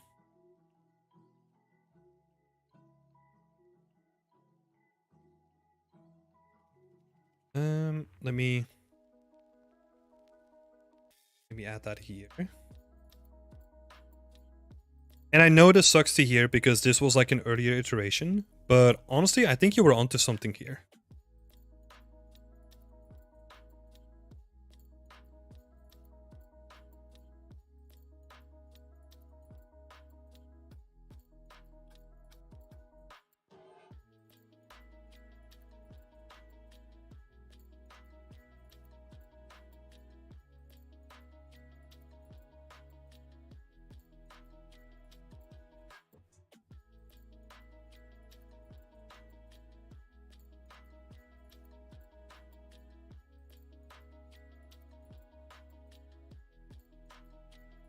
And also, if you got to this stage and you're like, oh no, now I need to make like a background and all that kind of stuff, cut corners. Like just use Megascan stuff.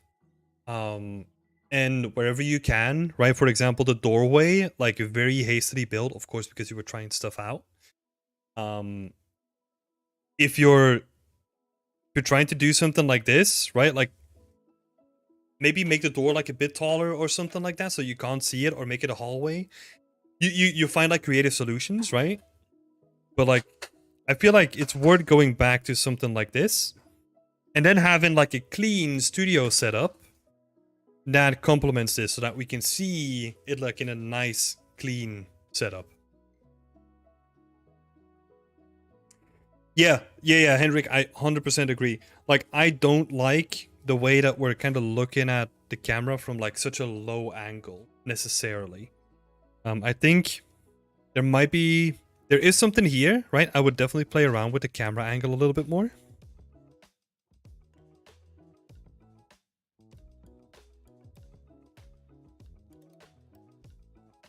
Yeah.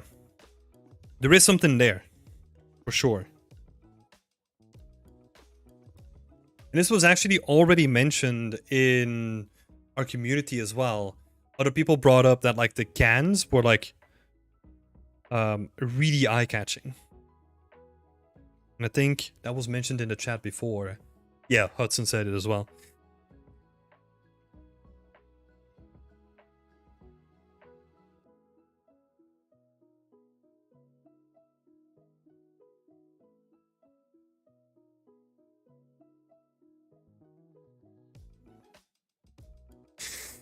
Yeah, so probably not what you were expecting to hear, but I think going back to like something that tells a story, right? Something like this, experimenting a little bit more with the camera and then cutting corners when it comes to the background is probably what you want to go for. And then I would honestly keep something more like your main render here, but have like a camera that's higher up. And then instead of making it like a black background, make it like a white background. So my thought there is that, again, where we have the story, right? So like the story scene, check. Now what we need is like a breakdown. That's why I want to make this white so that we're almost like in a studio setup. It doesn't have to be white, right? But like something more vibrant. Or if you want to keep it dark, like at least don't use black. That's what it comes down to, basically. But let's see. Do you have any more questions? What kind of screenshots would be Judicious to put on my portfolio for these props, and how many without being boring in my ArtStation posts?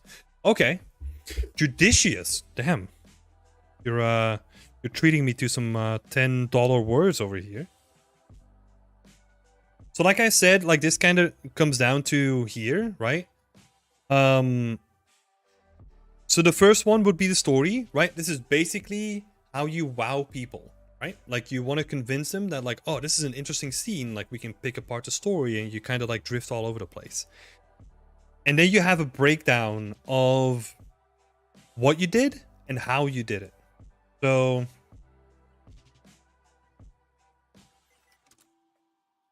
textures, poly count,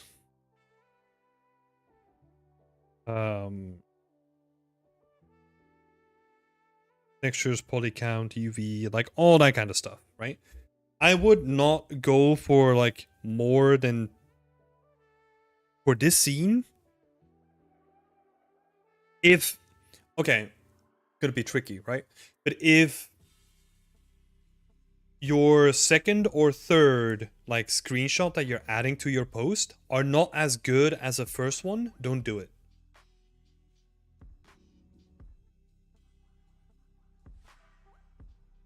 That's the way that I look at it. Like you can possibly pull off like a couple of zoomed in shots, right? Or maybe we're looking at the TV and like there's static on the TV or something like that, right? I don't know what you want to do with this. But yeah, it basically comes down to they have to look as good as the first shot.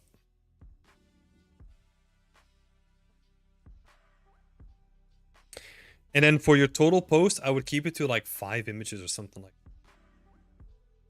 Doesn't really have to be much, especially for a scene like this, right? Where you're not trying to show like a whole environment. Like you're basically capturing the environment in like one angle, which is perfect, right? Nothing wrong with that. There's something really nice about just having like the one camera angle that just works really well. And I think it really does. Yeah, I would definitely keep going with this one. For sure. There's something there. And then use this kind of format for the more breakdowns, sterile versions. Oh yeah. Thanks for posting your work, Evie. Thank you so much. The model is super sick. Yeah, like, this is the thing. Like, I keep rushing through these, right? But, well, not rushing, but I keep so focused on, like, the feedback. And I forget to just, yeah, shout out, like, how interesting this looks, right? And, like, the models and, like, the textures. Like, I like the way that you're setting up the scene. Looks really nice. Yeah, like Ryan is saying, model is super sick. Looking forward to seeing it shine with some tweaks in the presentation.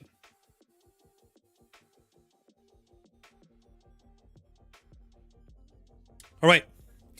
2 more, I think. Oh man, I'm all over the place today. What do we do?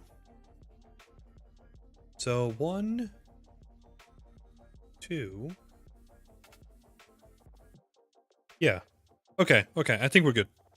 Just don't want to miss anyone. So, Dennis. Let's have a look. Thank you for your feedback. It's very helpful. It makes my projects way better. So, about the scene updates, I replaced the totem position, worked a bit on the background, adjusted the rope mesh and the material, and made an early version of the spear material. Spear material?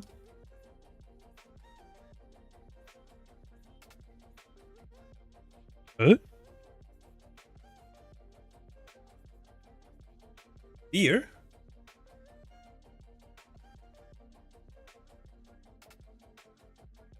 Okay. I have no clue where a spear is. What? Okay. At this moment, I'm drafting the card base forms. I haven't found the perfect reference, so I'm struggling a bit with its appearance. I like the car from the game, but I want to make it more detailed and realistic. So I would appreciate feedback on the carriage and the form and its appearance. But I would also be glad to hear other feedback about myself. Okay.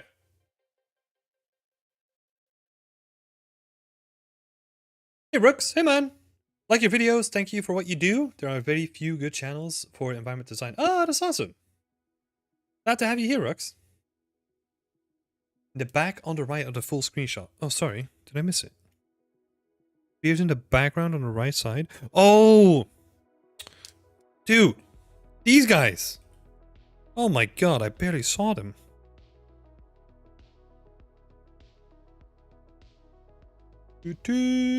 So, okay, first thing. Because I saw you discuss this like a couple of posts. Well, not a couple of posts. I think the last time, right? So you were struggling with how to effectively convey that the card belongs to a vendor. I want to talk about that first because that is gonna decide like how we're gonna approach like the card. And I'm gonna ask a question first.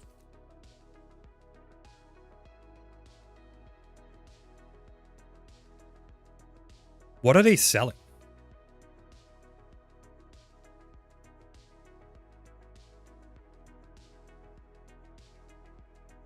Because what they are selling will inform the shape and the design.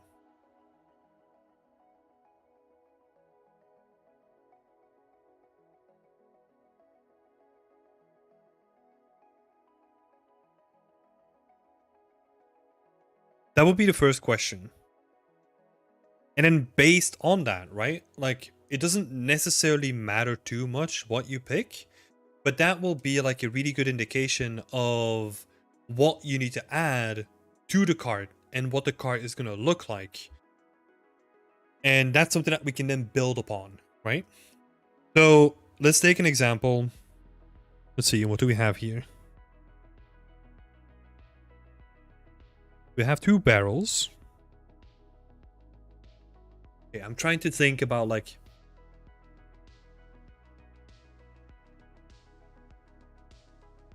So I'm trying to be very cautious, right? Like, I'll think out loud for a little bit so that it gives you the context as well. So my first thing was like, okay, so we could have like dried fish in the barrel, right? So option 1, dried fish.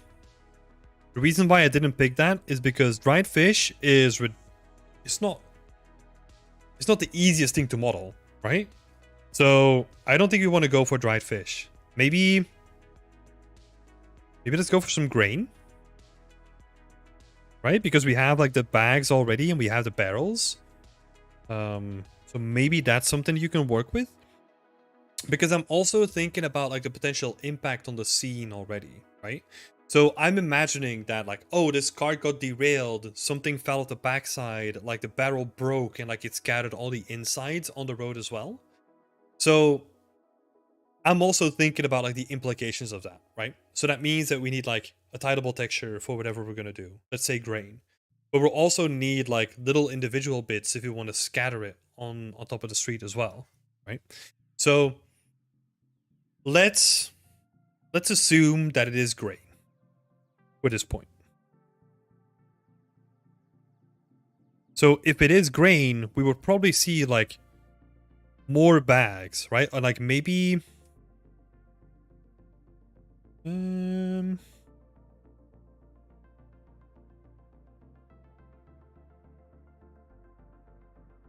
see.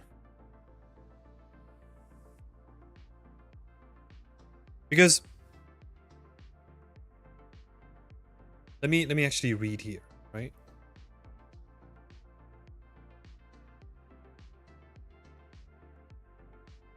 Yeah, I have some basic references for the card. I want to make a small/middle-sized, and I want to simply use it as a warehouse for transporting goods. That's why I don't know how to convey the card belongs to a vendor. The only idea is to have to scatter some barrels and some bags next to it. So I think what you're 100% right?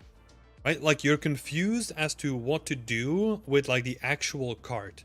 That's why I'm focusing on the foundation, like what is going to be in the card. Once we kind of figure that out, then the card will take shape according to it, right? Because let's say there's like a couple of implications here, right? So if the card only had barrels, right? Let's assume that the cart only has barrels. Then why would the cart have a roof, right? Because the roof is protecting something. And if it is just barrels with grain, then they're going to be protected from the weather already, right? But if it's bags, then it probably will need a roof. So you can kind of go like really far, right? But I would just pick one thing and then think about like, okay, so if it is grain stored in sacks, for example, let's keep the roof, but maybe also like have it like a little bit more open so that we can see the insides of it too, right? So maybe we cut out like a large portion of the planks here, right? So that we can kind of see like, oh, it's full of bags of grain, right? And then now we know what the actual full card looks like, right? With like the contents like all still intact, we kind of have a vision for that. Now we can kind of project it onto the scene here, and then we can kind of be like, oh, okay. So if this car like got shaken off the road or like bumped off the road or whatever happened to it, now I can imagine that, oh, the contents were all these sacks of grain. So now we can imagine that if we have like the open space here at the back, right? Like all these bags are gonna be scattered to like one side, right? And there's probably gonna be like a bag that's gonna be over here. Maybe it's spilled like lots of its grain content like all over the floor, right? And maybe there's like additional bags that are like on the floor here as well. With these bags, right? We kind of have like the grain spilling all over the floor. Maybe the same is happening in the front as well, or from the sides, right? So that we have like a pile of grain just on the floor.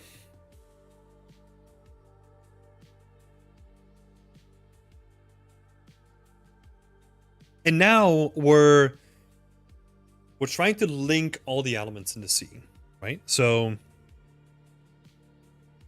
we have the setup of something happened.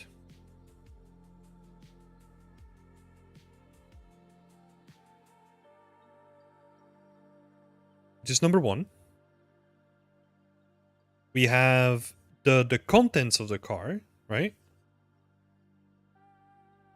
The contents that also link it to like the vendor, right? Like what they're actually doing. And then we're combining it into like, okay, so something happened. This car went off the floor, like off the side of the cart, off the side of the road, and then spilled all the grain contents in here, right? And then we can decide to maybe add like number 3 here as well. Did people come in and try to steal from the cart? Or what was the purpose of number 1? Right? Like, it can be like very implicitly told. Like, you can have people like coming in with like little baskets and like trying to steal like as much grain as they can, right? Or like even like another cart that's like offloading some of the contents, right, into their own cart. Or you can kind of leave it vague, right? Because maybe the bandits or whatever, let's say it was bandit attack, they attacked, they expected something good, and then it was like, ah, shit, it's just grain. Let's just get out of here. Yeah, we just want to see something like visual that happened to the cart that is linked to what he's selling as well, right? Like those are the main components here. And then we can decide if we want to add like a number 3 on top of that as well.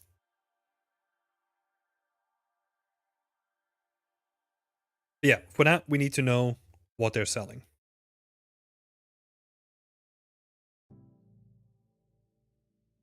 Barrels are looking pretty good so far. The other thing would be structured details on the side. On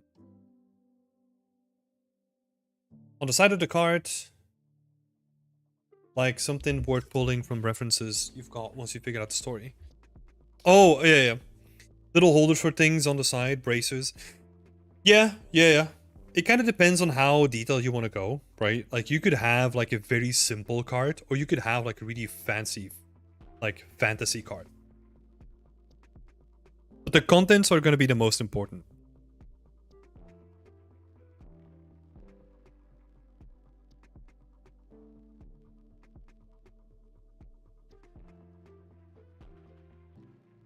Yeah.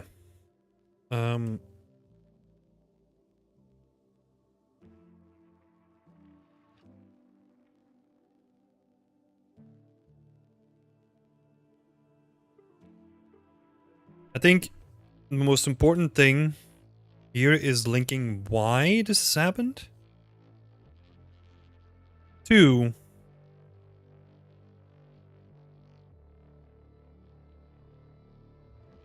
what's in the card. It can be nefarious. It can also just be that, like, hey, we just like drifted off the path, and maybe it like was like really muddy, right? And then like we kind of skirted off the path, like one of our horses went crazy, blah blah blah. It doesn't always have to be like a bandit attack or something like that, right? There's more options than that too.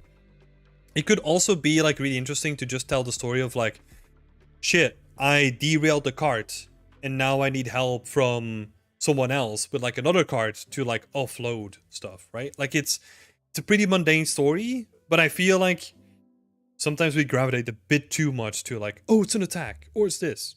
Obviously, it adds like a lot of drama to the scene, right? That's why we do it. But yeah. Merchant having a bad day?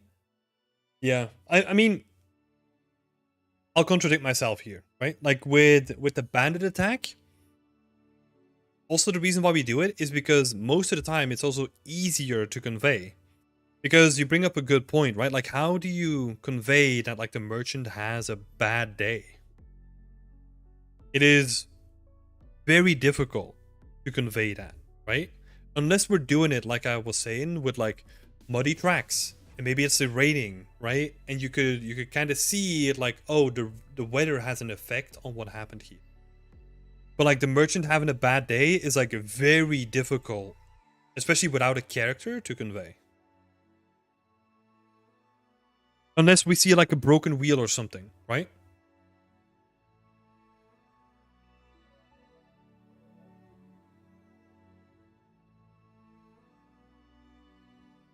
I'm not sure yet, but I like the grain idea. Oh, then, like the grain idea, you can replace the grain with anything else, right? That, like the grain was just the example, but you can replace it with any object that you want. Like you could have grain, you could have valuables, you could have beer, you could have whatever, right? At the merchant crying on the floor. I'm not a character artist though. Yeah, that's usually my issue as well. I would like to make the card not simple, but at the same time detailed. Okay, so I think when it comes to that, it's very important to, again, first figure out what they're selling, and then look at like a lot of references that kind of point towards the same thing. Because you can make like a card look very detailed by just texturing it like in a very detailed way, or just making a geometry in like a very detailed way. There's I think his name is Ekant Verma. Let me share.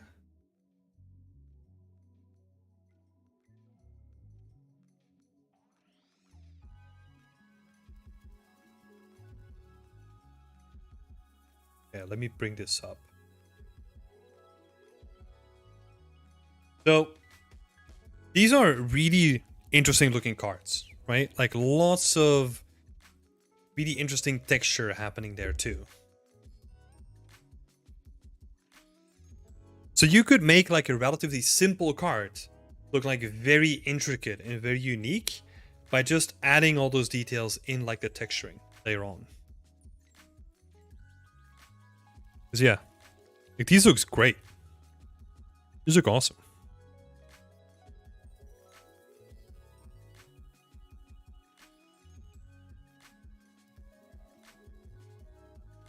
But yeah. Those are modular pieces? No, I think they're made unique.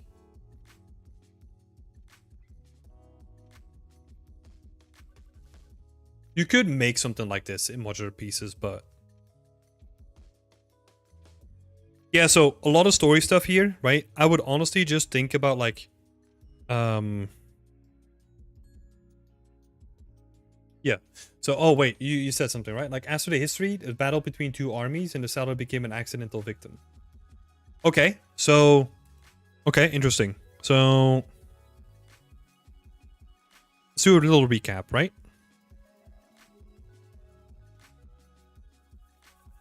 So first question is, what are they selling? Really important because that's going to indicate what the card's going to look like. Number 2.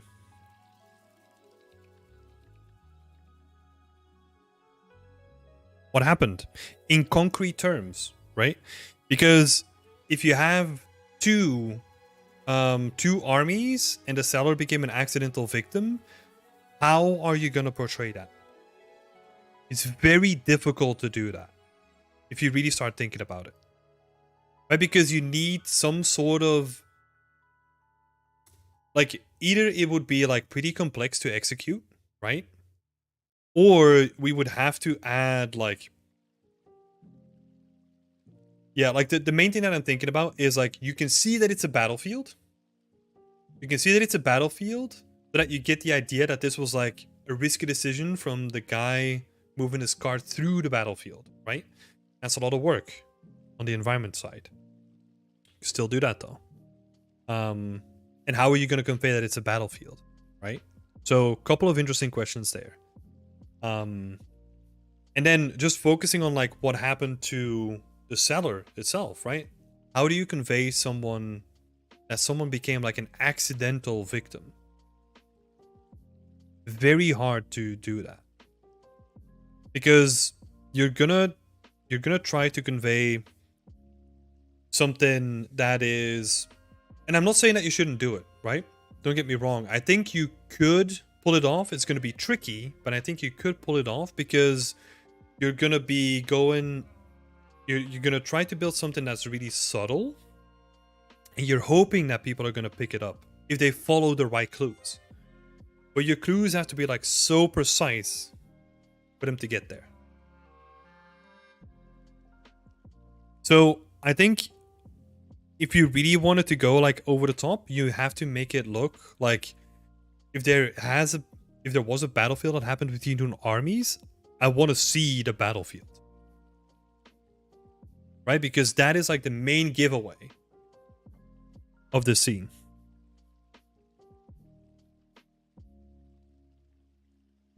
So yeah. What are they selling? What happened? And how to make it visual. Because maybe I'll say this as well, right? Maybe you're imagining something that I can't imagine right now. I'm just saying that sometimes we make something too subtle in our heads, and then it becomes really difficult to execute on that.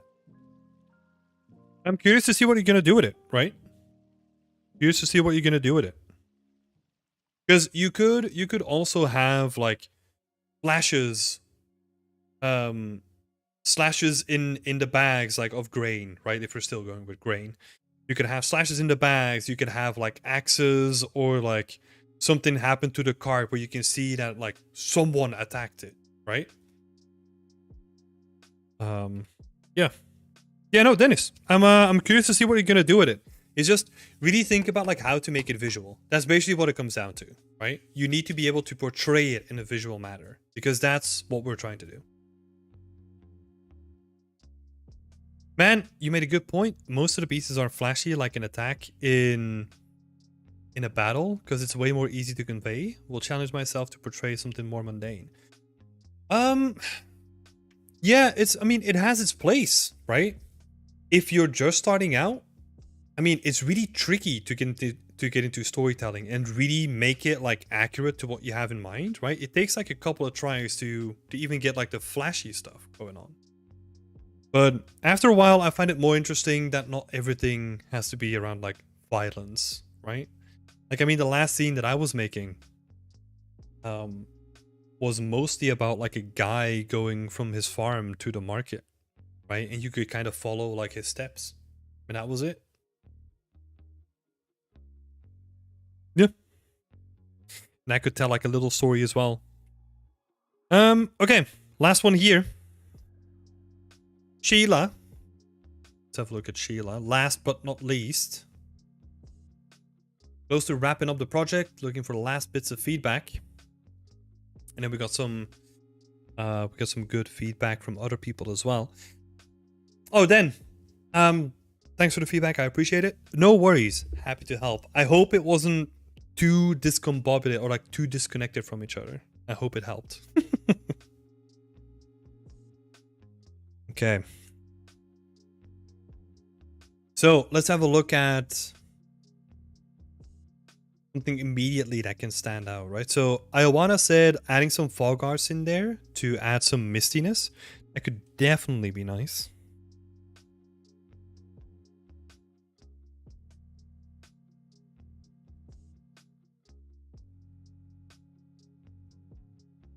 Thank you, Iowana. That's a great suggestion.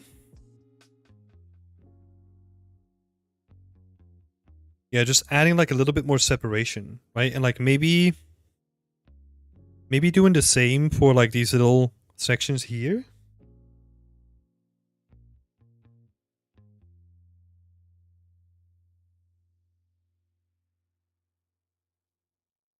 Maybe not fog. Small.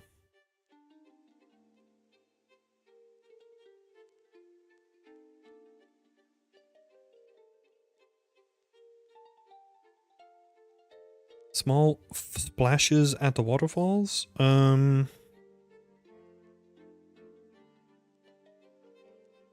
honestly, most of it looks really good. I like the composition. I'm a sucker for like foreground elements that create like a natural vignette. I think this looks really good.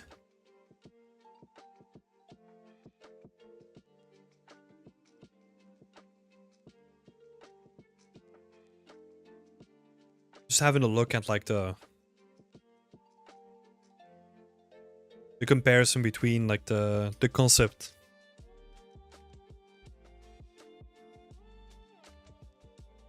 I think being a little bit more bold with your grass.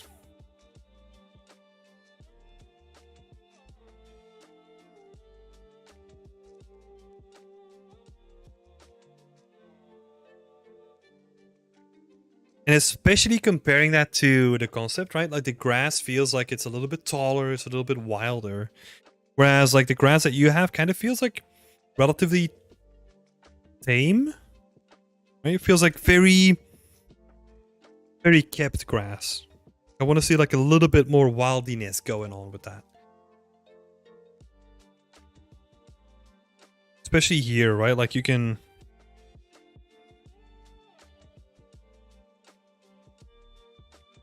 It's like really fill out those spaces a little bit more.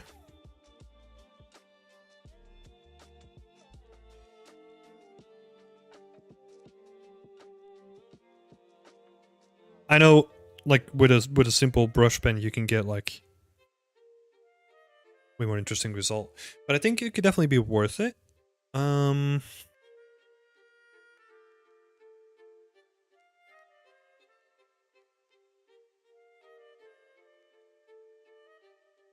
The thing I threw in the top, in the channel, was there was a bit more lighting, top-down lighting, right, around the Raven.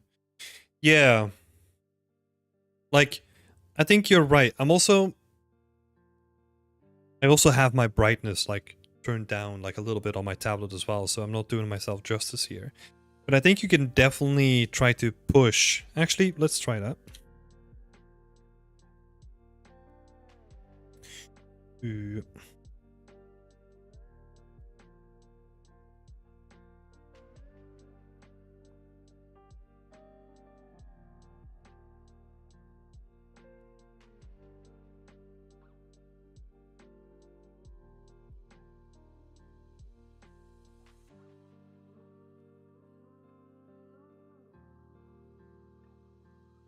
What I'll...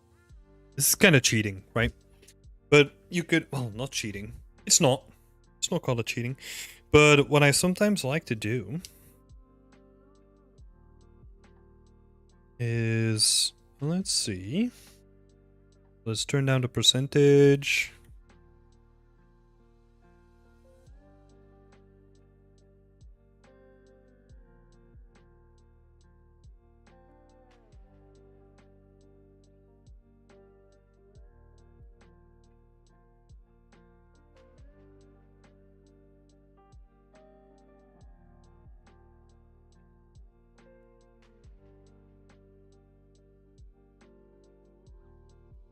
See.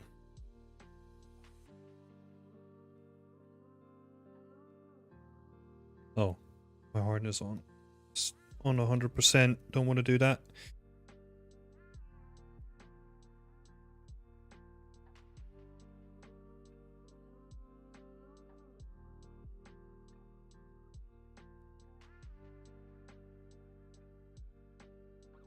I think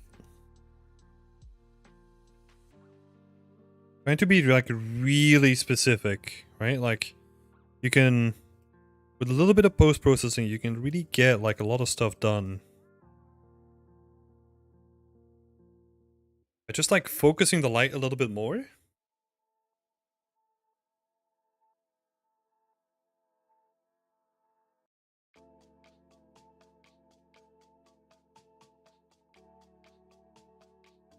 Right, because basically what we're trying to do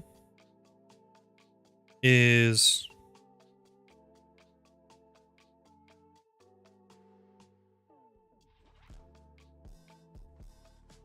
we're really trying to highlight like the core section here, right? Like that's the stuff that we want to highlight. So yeah, what we can do is just like increase the contrast. Like you can do this in so many ways, right? Like you can do it with like a vignette as well. Like a vignette is like a really quick way of doing it inside of the engine as well. Very easy to do that, very easy to try. Yeah. Just focusing it up a little bit more. And maybe...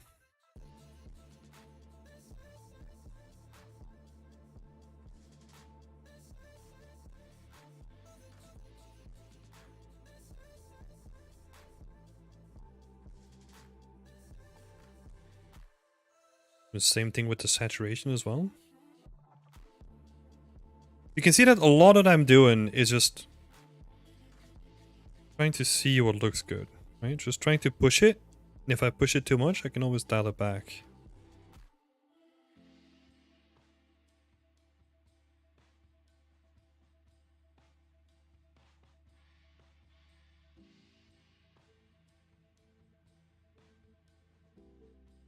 Connor! No, sorry, I'm a little bit over time already, and I didn't see you post in here. Did I miss it? Oh, it's not tagged as Whip Wednesday.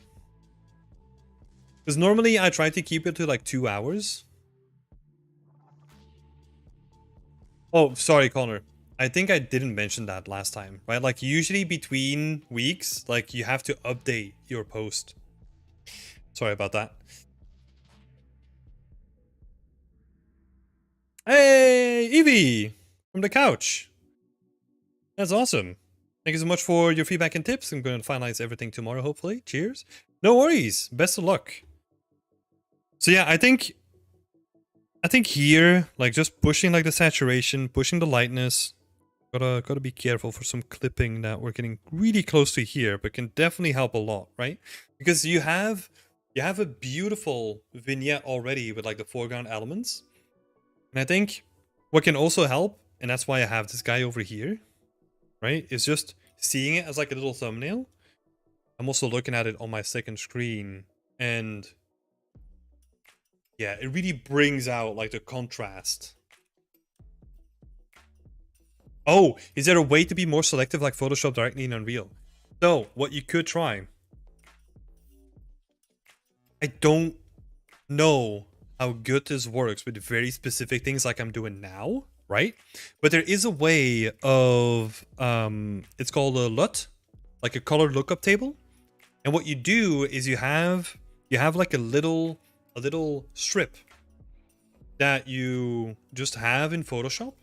You do all your edits that you want, and with those edits on top of that little strip, you just export that out and you import that back into Unreal, and it will take over like anything you've done inside of Photoshop. The very interesting way of doing some post-processing that you can directly transfer to Unreal.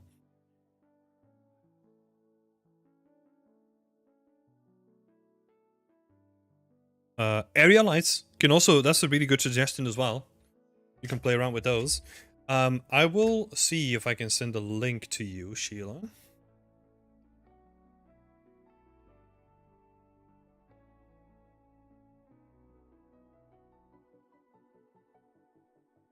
Let me just, sure. There you go. So this is the link to the official Unreal Engine documentation that you can check out.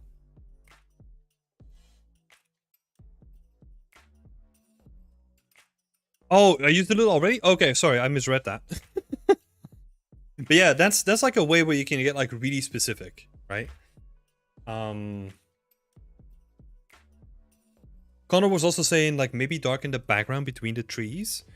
That could be interesting to try, but I kind of like the silhouettes, right? I think it's just more about like pushing the contrast. Yeah, so let me finish up a couple notes here. So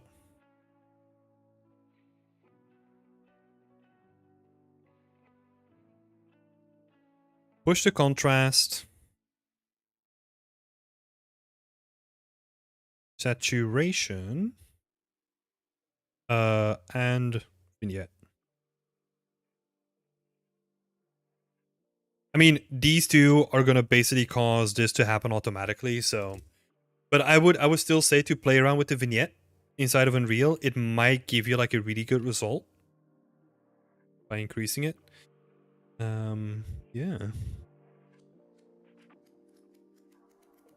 Oh, also what you could try, and this is just like a general tip. I don't know if this is going to be applicable to what the style is that you want to go for, but try looking up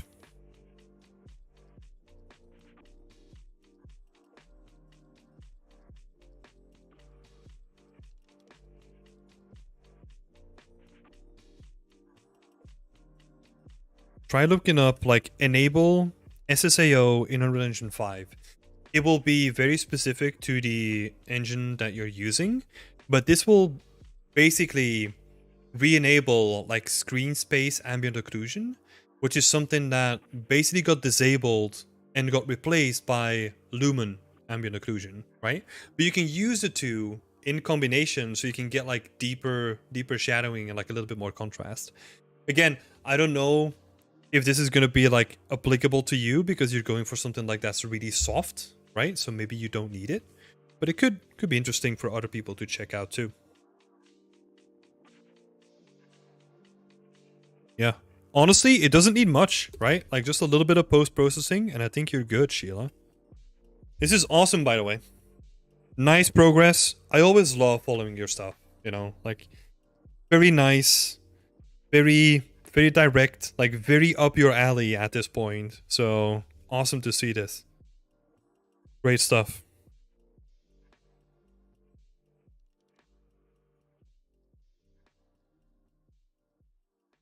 Let's see. Thank you so much. No worries. Yeah, looking great. Yeah, some fog cards from Iowana. Definitely a good suggestion as well. Yeah, some more top-down lighting from Brian. That was a very good suggestion as well. Yeah, textures plus. Yeah, the water looks really good. I really like the water. So good. This is like a thing that I want to hang on like a little frame on my wall. You know? It's just really nice environment. All right.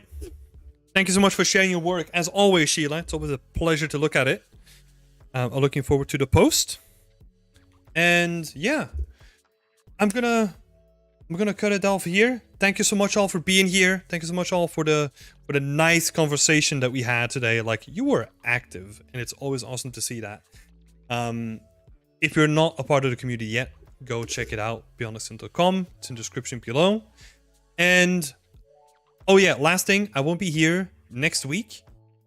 I will be out traveling, but I will be back the week after. So it's probably going to be a really packed session in 2 weeks. So hold on for that. Thank you for your work, Timothy. No worries, Leonardo. It's my pleasure. Always fun to help people. But yeah, that being said, I'll see you guys in 2 weeks. And yeah, stay creative in the meantime. Bye-bye.